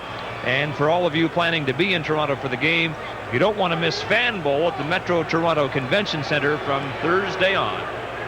Should be an exciting week in Toronto, and Matt Dunigan is decked by Terry Wright just as he was about to throw. That's the first time this afternoon that the Ticats have been able to get to the Winnipeg quarterback. Yeah, and Matt really got knocked down on that one, and Terry Wright was on the read blitz. Now look at Matt. He's the kind of quarterback, he'll tell his linemen, hey, you guys better start doing some blocking. You expect me to get something done.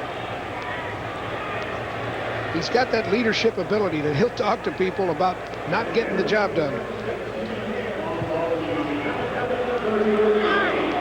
He might be suggesting the solution is to give the ball to Mike Richardson again. Richardson trying to break away from the tackle of Terry Wright, but he stopped at the 35-yard line.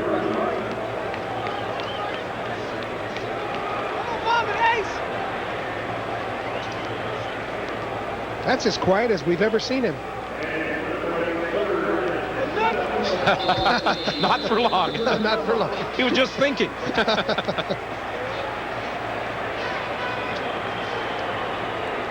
.125 remaining in the third quarter. Troy Westwood will attempt a 42-yard field goal. This one is good. What a season Westwood has had. 55 yards is his longest field goal, but he's firing at about 75% of his field goals, and that's with only half a head of hair.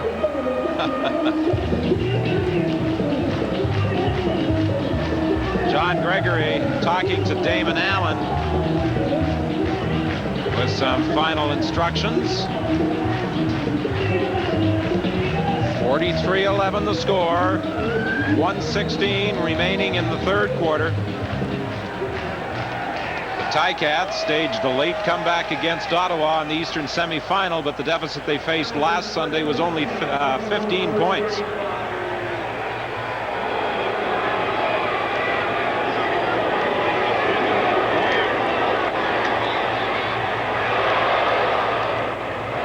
Intended for Richard Nurse, knocked away by Darrell Sampson. And every time Damon Allen has stepped back to throw, he's been under tremendous pressure. And the defensive secondary, they're playing a lot of man coverage, and they just haven't allowed anyone to get open. It's been a frustrating afternoon for that man, Brett the Toaster Williams. He and his defensive line mates simply have not been able to stop the running of Michael Richardson. Well, he's usually double teamed, and that's a tough position, that nose tackle. 2nd and 10, Hamilton.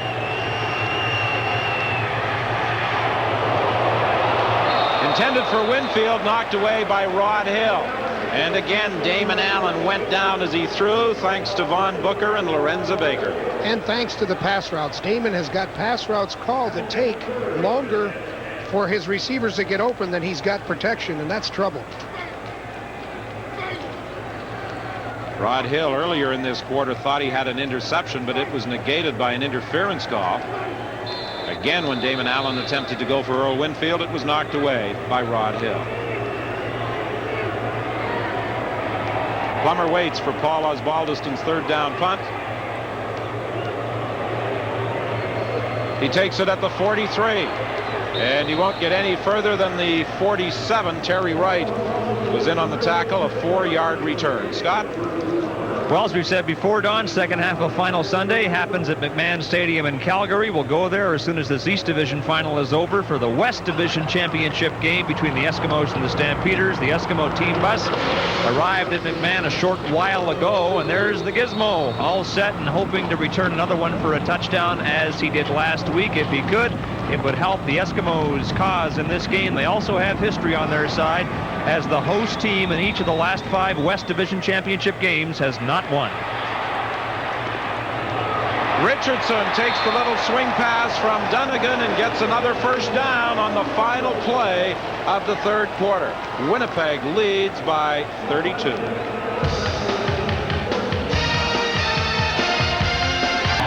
Well, unless there's some sort of miracle on Maroons Road for the Hamilton Ticats, the Winnipeg Blue Bombers are indeed bound for the Sky Dome in Toronto next Sunday afternoon and the 1992 Grey Cup game. And Cal Murphy standing in the background now as the man who has handled the general manager responsibilities in his absence. Lyle Bauer looks on with, I'm sure, a great amount of satisfaction at what his team has accomplished thus far.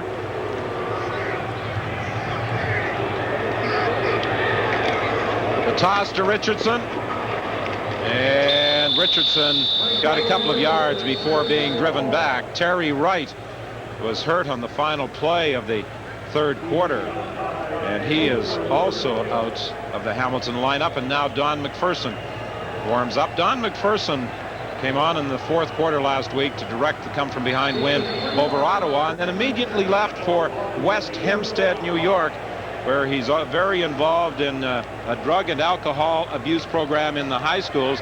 And he spoke to some 400 high school students, athletes helping athletes. He's also getting quite involved in that same program in the Hamilton area.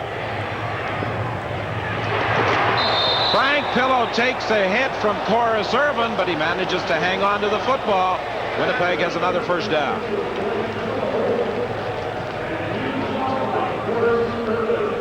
Well, there's the kind of guy you don't want to give a lead to because he can do so many things. He's got the mobility. He's intelligent enough to get those draw plays working, and he runs an option play. I mean, Matt Dunnigan is an all-around football player. The only bad rap they've had on him is that he gets injured, and when you watch him play, you know why he gets injured. He's an all-out guy. Richardson will get just a couple of yards before being driven back. Well, of the Winnipeg linebacking core, 2 gentlemen in the back. Paul Randolph, well, that's Vaughn Booker, not Lorenzo Baker, but Randolph and Baker don't get as much recognition as Battle and West. And this Booker, he was some kind of find. This guy wasn't even playing football last year. He came up from the University of Cincinnati, and look what he's done. Dunnigan throws into the end zone for Alphen. Incomplete. Alphen was juggling the football between the 2 defenders. Wiseman and Jackson were back with him, and for a moment he thought he had a shot at it. You know, Dunnigan, when we talked earlier, we said he puts a lot more zip in the ball than Danny McManus, but this afternoon, Joe, he's throwing a few floaters. Yeah, he has. He's thrown a lot of deep balls, and there's been a lot of air under them. This one could be anybody's catch. In fact, all 3 of them had a chance at it. Troy Westwood lines up in field goal formation again from the 41-yard line. It's good. 12:38 is the time remaining at Winnipeg Stadium, and the Bombers are 12:38 away from a Grey Cup appearance. Well, the Winnipeg Blue Bombers will almost certainly be flying east to Toronto in the middle of next week to face either Calgary or Edmonton in the Grey Cup game.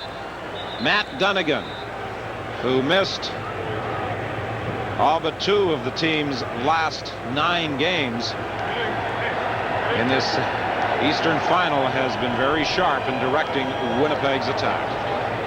And so many people talked about Dunnigan's contract and the fact that he was injured. Didn't get to play a lot of football, but he wasn't injured today.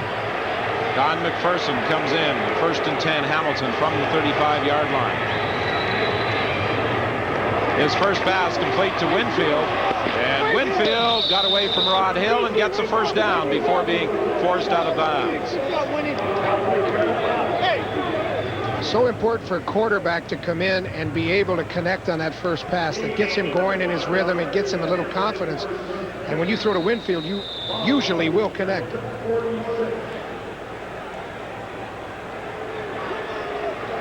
Don McPherson has taken over from Damon Allen. Will Danny McManus get the same opportunity to replace Matt Dunnigan? A low throw intended for Winfield. Again, he was being covered by Rod Hill. Some coaches will say, don't ever feel bad about a quarterback throwing the ball low, because that means he followed through and he's throwing off his front leg. Feel bad when those balls sail on him, when they go way up over somebody's head. That means he's gun shy. Well, Don McPherson isn't gun shy. He's anxious and willing to get into the ball game.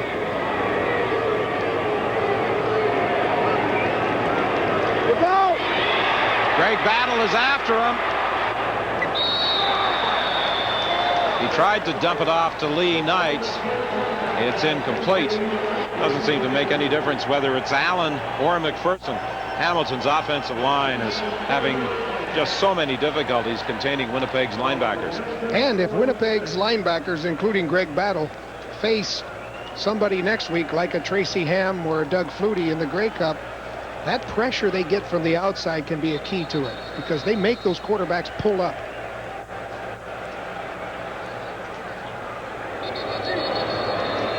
Bruce Plummer stands back at his own 20-yard line for this third down. Paul Osbaldiston punt. Winnipeg jumped into a 14-0 lead. The Ticats got a touchdown on the final play of the opening quarter to make it 14-10. But that's as close as they got. And everyone was talking about the kickers could make the difference in this ball game. Good kick by Osbaldiston. Plummer takes it at the 15-yard line. And he brings it back to the 30 for a 15-yard return. A 50-yard kick by Paul Osbaldiston. Immediately following this Eastern Final, we'll be swinging to McMahon Stadium in Calgary, where the Stampeders will entertain the Edmonton Eskimos in the Western Final. The Stampeders trying to end a 6-year string where the host team in the West Final has not emerged as the Western champion.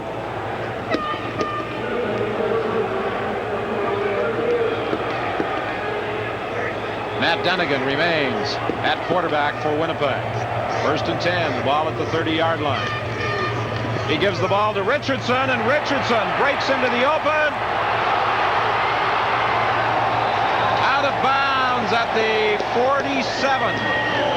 A 33-yard run for Michael Richardson.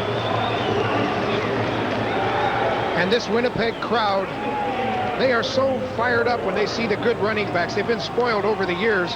They've had some good running backs. They seem to enjoy that more than a long pass. And did you notice how Richardson got the other hand on the football when he anticipated the contact? He covered up. Because, as I mentioned, he had all those fumbles early in the season. 185 yards so far this afternoon. And 0 fumbles.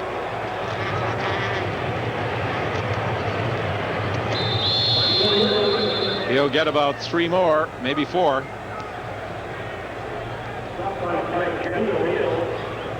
Mike Kelly standing beside Urban Bowman, continuing to call plays for Matt Dunnigan. The first time in his career, the final game of the regular season against Ottawa, where Dunnigan was not making all the decisions in play selection. He was getting help from the bench, and it's a format that the Winnipeg Blue Bombers use today and will likely use next Sunday at Skydome in Toronto. Richardson again. He's over 200 running yards for the day. What a performance by Michael Richardson. Well, Mike Kelly's done a good job of calling the plays today if you go by how many yards they've made, because he's certainly been productive.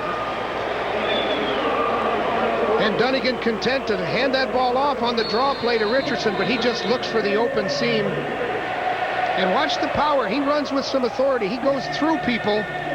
He'll break tackles. Skip Walker established the league record, 253 yards in 1982. The way Richardson is running, he might threaten that mark. He has 209 yards.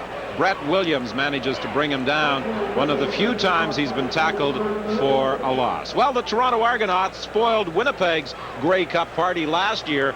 The Winnipeg Blue Bombers will be at Skydome to spoil the Argos Grey Cup party this year. The Argos had anticipated that in hosting the 1992 Grey Cup game, they might also be playing in it, as Winnipeg did a year ago, but that was not the case. We won't see the double blue, but we'll see the big blue. Play is whistled down. No flags, at least none that we can see. Apparently there's a delay because of an ambulance coming onto the field. One of the cheerleaders, a member of the Blue Brigade, apparently has been injured.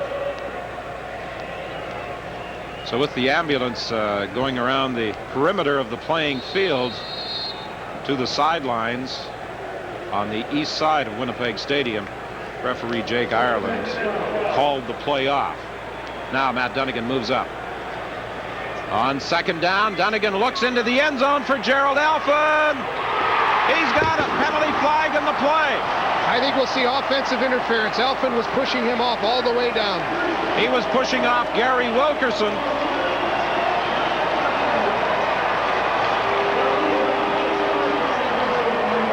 Pardon me, make that Jackson. And it is interference Winnipeg. Well, he did it about 3 times. Now, normally they get away with it 1 time, but he did it 3. Forward pass interference. Winnipeg number 86. Repeat second down.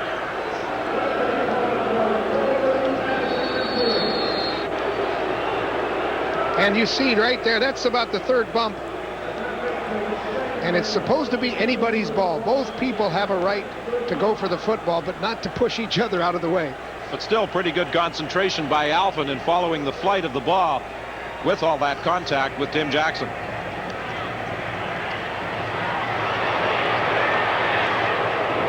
Dunnigan throws to the sidelines to Thompson. Thompson comes back the other way looking for some blocking help. And he almost got a first down. Let's see where they spot it. What a great effort by Thompson. And we've seen him do that so much today. That second effort is something that is his trademark. They'll spot the ball at the 17-yard line, so he's going to be short of the first down. And with 7:45 remaining, Troy Westwood, who has kicked field goals of 23, 41, and 42 yards, will attempt a 24-yarder.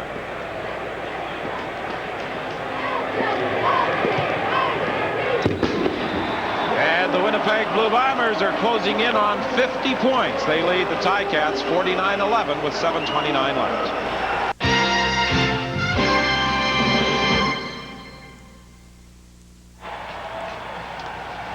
Just over 27,000 have enjoyed what they have witnessed thus far at Winnipeg Stadium. Close to 30,000 are expected at McMahon Stadium in Calgary. They're hoping that the Stampeder defense will be able to control Edmonton quarterback Tracy Ham, just as Vaughn Booker has taken control and dumped Damon Allen for a loss back at the 30-yard line. Well, this is a typical 3-step drop, and you have to throw that football on 3 steps. McPherson pumped with it. He couldn't get it done. So what happens on a 3-step drop? Your offensive line, they just fire out into the legs of these people, and you don't have much time. Boom, they're down in there, and Booker just gets back up. Hey, you don't have that much time, McPherson. I think I said Damon Allen. Don McPherson is at the controls of the Hamilton offense. Penalty flag, 2nd and 15. It was intended for Lonzell Hill, incomplete. Well, new quarterback in there and a new cadence, and those receivers trying to get a head start jumped offside. They're going to decline it. It was 2nd and 15. Offside. Hamilton number 17. Decline. 3rd down. Canavere, who has scored Hamilton's lone touchdown on a beautiful catch on the final play of the opening quarter, was offside. And defensive coaches talk about how many times did you hold the opponent to 2 plays and out? 1-2 kick. A whole bunch of times today for the Winnipeg Blue Bombers holding the Ticats.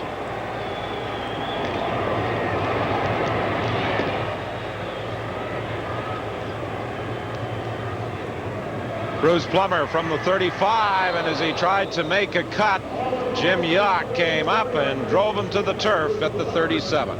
A 3-yard return. Well, if they hadn't done so previously, a lot of Winnipeg football fans are undoubtedly now making plans to travel to Toronto next week for the 1992 Grey Cup game. The time of possession favors Winnipeg by just over 7 minutes. Not that significant a difference when you look at the scoreboard, and a 38-point Winnipeg lead. Warren Hudson gets the call this time, and he has about 4 before being driven back. Winnipeg would like to destroy some of their keys in this ballgame. There's the guy who made the big play for Hamilton. That was as nice a catch as we've seen all year in a double coverage situation. And he's a competitive guy. Does a great job on blocking. And you don't see many slot backs that are involved in a blocking game. You see the back of his helmet, all Canadian. As he said the other night, that's not to imply that I'm an all-Canadian, all-star type of player. The fact that I am all-Canadian and proud of the fact that I am born in this country. Richardson again. Forrest Urban. Gain of 18. Well, it doesn't have to be awfully fancy, does it? I think if you get the ball out to 31, whether it's an option, whether it's a toss, or whether it's a counter play or draw play, he'll do something with it. And look at him cover that football when he gets tackled. The biggest game of Mike Richardson's career. The second highest playoff total. What is Matthew Dunigan doing running the football at this stage of the game? Well, that's the kind of guy he is. That's what he does. That's his job. And he likes to carry the football on all occasions, likes to throw those passes. You know, he throws that bullet pass on the intermediate routes. And like you said today, he's been throwing him way up, and Bowman's saying, this guy must be crazy. You saw Urban Bowman cover his eyes. And I think he agrees with my statement. What is Dunigan doing carrying the ball? He gives it to Matt Pierce as the Bombers are substituting freely. The Ticats have also made a number of substitutions late in the ball game. Well, Urban Bowman said that I'm not going to play Matt Dunigan until he's 100%. But, you know, there are very few times when Matt Dunigan is 100% because of his style of play. So as we look forward to next Sunday's Grey Cup game, Joe, is Mike Richardson going to be a key for Winnipeg in the Grey Cup battle as he was here today? I think every bit as big a key as he was today, and the defenses are going to have to respect that phase of the game. Dunigan for Alphen, in and out of his hands. Oh, Matthews not happy with that. Perfect pass. Now that was a good throw. We've seen Matt put some balls up with a lot of air underneath them today. That was a perfect throw. 3:25 the time remaining. When you have a Richardson, you have people, look, right there. When you have a Richardson, they have to overplay that run. The run defense, that opens it up in the secondary. That's what Hamilton's problem was today. They couldn't establish anything.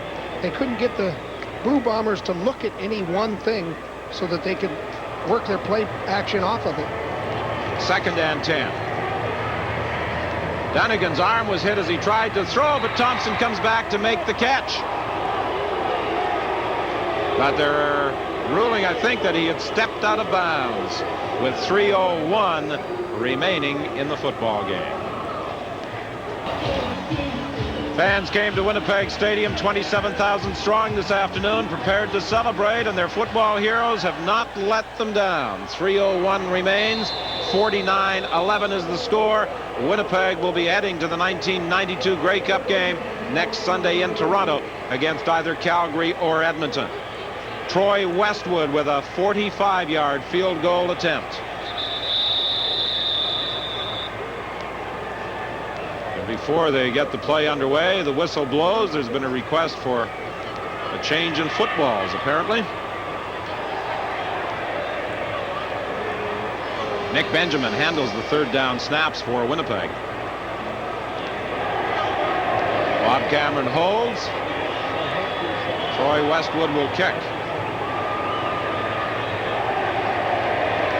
They had to reset the 20-second clock, and they had to reset the scoreboard clock, taking it back to 3:01. Now it starts to run.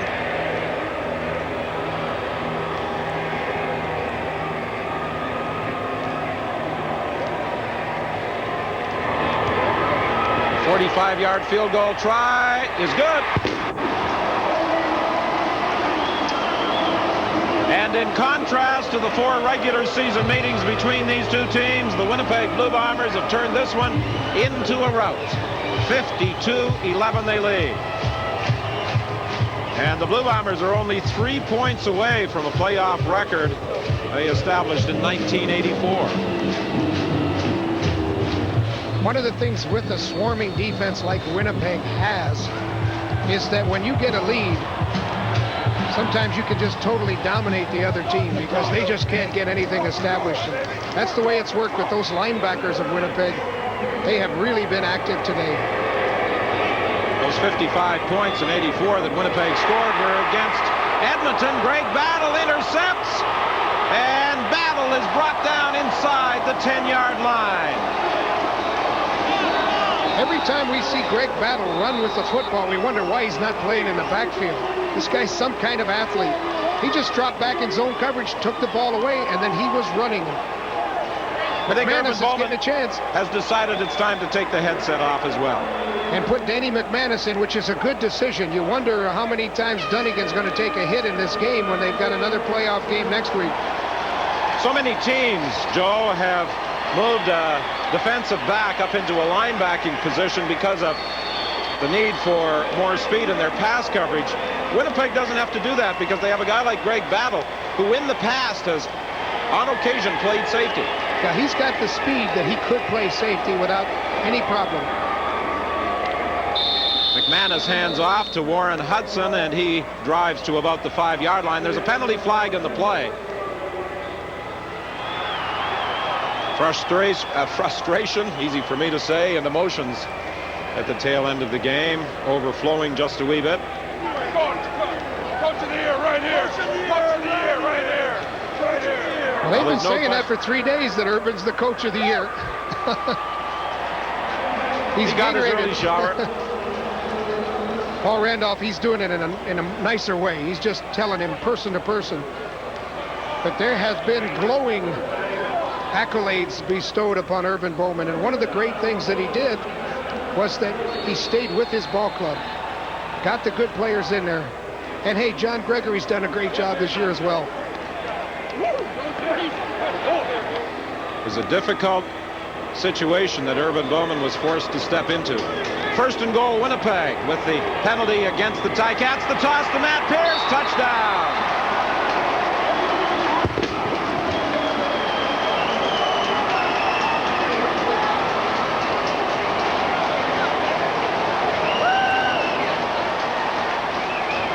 I thought the key to Urban Bowman's success was that when they were struggling with about a 500 record and there was a lot of arrows being shot at different people, he didn't do anything. He didn't react to it. He didn't get overly excited about their situation. Good job here by Pierce. He's got great blocking in front of him, and he takes it in for the touchdown. That's nice for a backup to get a chance to score. 2:30 remaining. Troy Westwood adds Winnipeg's 59th point. That is a playoff record as the Bombers better the 55 points they scored against Edmonton in 1984. You talk about Urban Bowman, and Bowman on the 2nd of October in Edmonton, after the Bombers had been hammered 45-25 by the Eskimos, went into the dressing room Many of the players were anticipating a bit of a verbal outburst from Bowman, and he said, guys, we're right where we want to be. We're now in position to win our final 5 and finish in first place. And that's exactly what they did. These other teams think they can beat us. We're in the best position to spring the trap.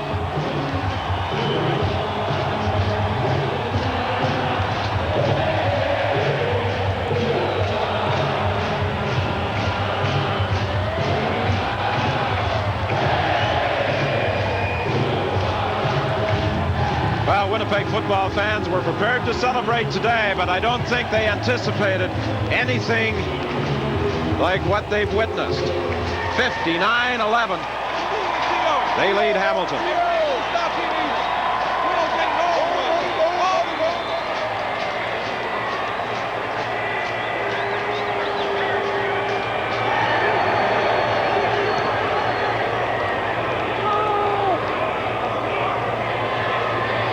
Walker on the kickoff return. Taken down as he gets up to the 52-yard line by Chris Sangaros. 29-yard run back of a 52-yard kick. John Gregory took over the Ticats on Labor Day a year ago. Led them to their first victory of the season over the Toronto Argonauts. They finished 3-15, but what a turnaround this year. Tied for first place with Winnipeg, 11-7. Winnipeg getting the edge because of points for and against in games between the two teams. Got a lot of talented players on this Hamilton football team. This game should be no reflection on what they've accomplished. Lee Knight dropped for a loss. Well, John Bonk has probably had the biggest job to do. That offensive line was totally restructured. But I think the things that Gregory put together this year is marked improvement on their offense. They were last, actually worst, and then they worked their way up to first. And as you said, it was a tie with Winnipeg, and points were the only thing that separated the two. 2nd and 14. Lonzell Hill covered by Bruce Smith, incomplete. But he credits Damon Allen with turning the ball club around. He said that was the focal point. If we could get a guy like Damon Allen in here and then develop a guy like McPherson, we'd have 2 solid quarterbacks for the future. Damon just couldn't get any pass protection today. Really wasn't able to get anything established, but certainly through the year with 11 victories, the best road record of any CFL team. Actually, the only people to have beaten Winnipeg here in the regular season. You know, when you look back at the Hamilton performance against Winnipeg this year, 3rd down punt brought back by Plummer to the 37-yard line. And there obviously were some problems with some of the fans over on the east side in behind the Hamilton bench. And some of the Hamilton players had ventured over there.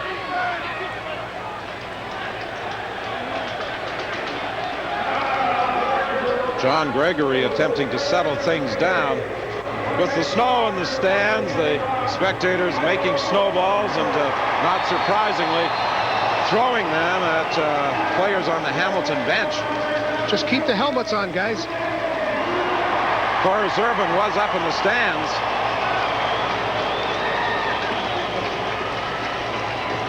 Wrong spot to be, of course. I don't think he's very smart.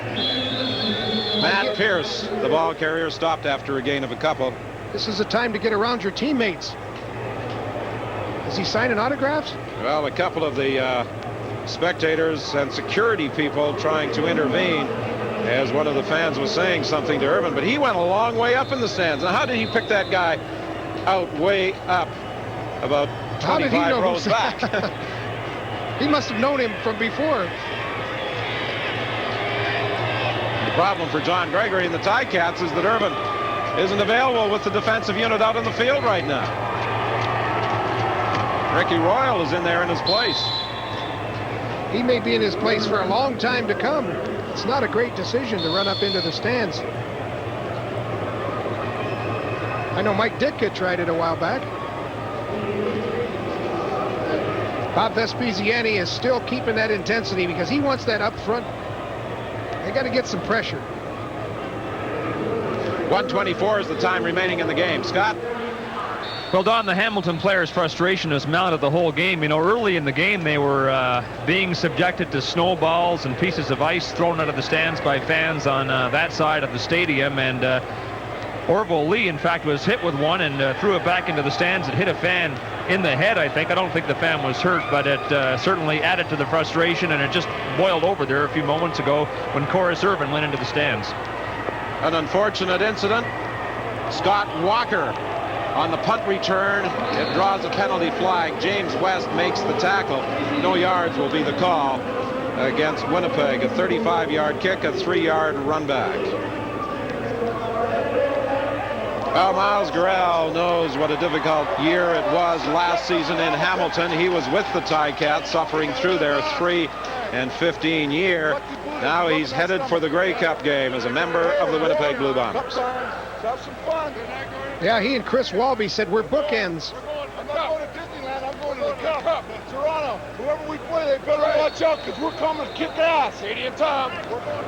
Well, David Black has done a good job today. I can remember him downfield making some key blocks on several occasions. We're into the final minute. Hamilton, 1st and 10 from the 45-yard line. Orville Lee, the ball carrier, a gain of 6 yards. Grant and Randolph, along with Sangaris, all in the stop. And those snowballs are still raining on the Hamilton bench. Yeah, it's interesting when you look at the area around the two benches. Around the Hamilton bench, all sorts of snow. The Winnipeg bench is clean. Now, some of the players are trying to catch the snowballs, and other ones aren't even aware of. They're just getting them on the back of the head. Orville Lee again. He should have a first down across the midfield stripe with 30 seconds remaining. And very soon we'll be shifting over to McMahon Stadium in Calgary for the Western Final between the Eskimos and the Stampeders. Well, what do you think, Don? The running game of the Eskimos, do you think it'll do the same thing as the running game of Winnipeg? Well, they have been forecasting heavy snow for later today in Calgary, but so far none of it has fallen at McMahon Stadium. I don't know how you can say Calgary doesn't have a running game, though, because when they've wanted to have that running game, it's worked. Kevan Jenkins has played well in the last few games for Calgary. Bob Cameron heading to another Grey Cup game. Along with his Winnipeg Blue Bomber teammates, Bob Molly congratulating Urban Bowman and the job he has done with the team this year. I don't know whether we're going to get this final play underway as fans are pouring out of the stands onto the playing field. The final seconds have ticked away. 59-11 is the score, and I don't think there's any hope whatsoever. I think he should get the clubs out of there. Of running a final play, and they are not going to do it. They are going to call the game. The Winnipeg Blue Bombers, the Eastern champions, as they win it by a score of 59-11, the third time since the Bombers moved into the Eastern Division that they have won the championship. So it will be Winnipeg against either Edmonton or Calgary in the Grey Cup game next Sunday at Skydome. The Western champion to be decided in just a few moments, getting underway in Calgary.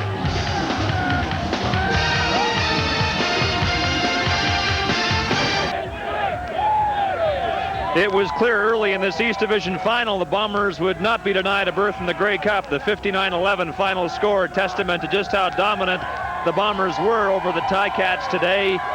They say the running game is all important on the prairies in November. Was that not so today? Hey, we're looking way up there, Michael, because our camera had trouble getting through the crowd. The fans have surrounded us here. Oh, you can look at me if that's not too painful. Let me ask you about the kind of game you had. If you had gone to bed dreaming about playing in the playoffs, really well, this would have been the kind of game that you would have wanted to have. Definitely. I think up front, the offensive line dominated, and they're able to have the game that I had. I think you can have no better game than I had today, and thanks to the offensive line and the coaches for everything, for just enforcing the good practice and stuff like that. What about the offensive line? You mentioned them, but say a few more words about the big holes they opened up for you, because they were enormous. Definitely. Guys like Miles Gorel and Banky, Blackie, all those guys up there, they do a wonderful job. I mean, it's nothing that I would want to replace my offensive line. There's no other offensive line out there that I would want besides him. There's the scene here in this end of the stadium where we are, all the fans seeming to want airtime to wish the Bombers well in the Grey Cup. All right, one of the keys in this game, Michael, was taking the lead early, and you also added to it. This one made the score, I think, 36-11 or thereabouts. Matt walked into the huddle. He called a draw play. He told us, like, get back in the huddle. We're going to get another play off. We only had like 30-some seconds left. I told him, no, Matt, meet me in the end zone. And Miles Gurrell, Chris Warby looked at me and said, let's go, bud. I said, all right, let's do it. You stayed warm because it was kind of chilly out there, and you also got traction. Definitely. I wore the baseball cleats out today. A lot of guys looked at me like I was crazy, but when we was out for pregame, a lot of guys came back in and put on the same shoes. The surf was real hard. It was a great day for a great game. The season's gone zooming past you. A quick word about the Grey Cup. If you had a chance to think about what it means to be there. Yeah, I thought about it a little bit. At first, I didn't ever think we'll make it this far, but having confidence in each other got us here. Being one team got us here. Michael, thanks for your time. Congratulations on an outstanding game today. I'd say this, if you could play this well next week, won't matter who you play. Definitely. We don't care who we play. We're there now. All right, it's wild down here, Don. Up to you, where you may have more control over the crowd than we do. Well, Scott, it is a mob scene down in the playing field as the Winnipeg Blue Bomber football fans celebrate their 59-11 win over the Hamilton Ticats. Joe, last week, Reggie Barnes had success running the ball against Hamilton. Winnipeg obviously picked up on what Ottawa was able to do because that was a tremendous performance by Richardson. Well, Richardson, we knew, was a great back going into the football game. What surprised me more than that was the fact that Hamilton wasn't able to get anything going. And in their last 4 meetings, Hamilton scored quite a few points. So the defense of Winnipeg looks like it's back to their old self. You know, last week, Coach John Gregory said he was a little concerned about his offensive line and the job they would have to do blocking the likes of Snipes and Stuman. They had success last week, but they couldn't control Winnipeg's linebackers today. Yeah, I think the problem is that last week they knew where Snipes, Stuman were coming from, the outside every time. But in this ball game, you don't know where Winnipeg linebackers are coming from or which Winnipeg linebackers are coming. They blitzed the inside people. James West gave them a lot of trouble. And then the outside people, Baker is extremely tough. Booker had a good ball game. So the defense dominated up front, and I think both sides of the ball up front is where it counts. Were you surprised at all that Damon Allen seemed to be content to stay back in the pocket rather than scrambling more? Yeah, I thought he'd do more rollouts, but apparently those linebackers coming up, I think Baker made him pull up more often than he wanted to. Well, Winnipeg's game plan was to get into the face of Damon Allen, and they did that continuously. Well, they got in his face, they got into his shoulders, they got into his body, and they knocked him down quite a bit, so it was effective. Winnipeg's defense outstanding today in a 59-11 win, and Michael Richardson brilliant as well as he led the team with an outstanding rushing performance. Winnipeg is headed to the Grey Cup. We're headed downstairs where I think Scott Oak is standing by. James West was also brilliant today, Don. Hey, I want to take a moment here and thank the members of the Winnipeg Police Department who are here holding back the crowd, who are wild to say the least. All right, James, tell me about the game. You had 3 sacks and you're all of 36 years of age. You're getting better with every year. Well, praise God for the victory. We know we had to come up with a big effort defensively. We know coming into this game that we need a total team effort. We hadn't played our best game yet, and I think this probably was what we saved the best for our last. During the game, I said to you, what's the reason for this lopsided score? And you said one thing: we're focused and focused on our paychecks. Yeah, definitely. Our motto this week is more money, more money. So we focused on that, and I thought that's why we played so well. I also asked you about Cal Murphy, if his presence here was any inspiration. You said, honestly, we knew what we had to do before Cal got here. Yeah, you know, no sense of lying about that. We're glad Cal's back. You know, we're glad for his family. We're glad for his health. He looks great. The win is all, you know, for ourselves first of all, and then winning for Cal. You know, we need the money too. Now you can't wait to get to Toronto to play somebody in the Grey Cup game. Does it matter who you face? It doesn't really matter. We just, you know, we want to win this game and then get there. We want to be in Toronto this year because Toronto bought it in our city last year. We want to bought it in theirs. Let's have a look at one of your sacks today and let you savor this victory a little bit more through the luxury of slow motion replay. Well, this is just like a straight up blitz, and I beat the guard, and I was lucky enough to get there, and Damon's pretty elusive, so made a tackle. I was lucky to get that tackle. Damon's a slippery guy. He's a great quarterback. You know, again, I can't believe you're 36 years of age and the blinding speed you have. be older than that next month. I want to say hello to my family that's watching in Fort Worth, Houston, and my friends in Detroit. We'll see you next week. Love you, Mel. As I said to Michael Richardson a moment ago, it doesn't matter who you play next week if you play this well. Doesn't matter. We just really want to play. We really want to play. I'm excited. I don't know what to say. Okay, James, good luck trying to get back to the locker room. You may need an escort.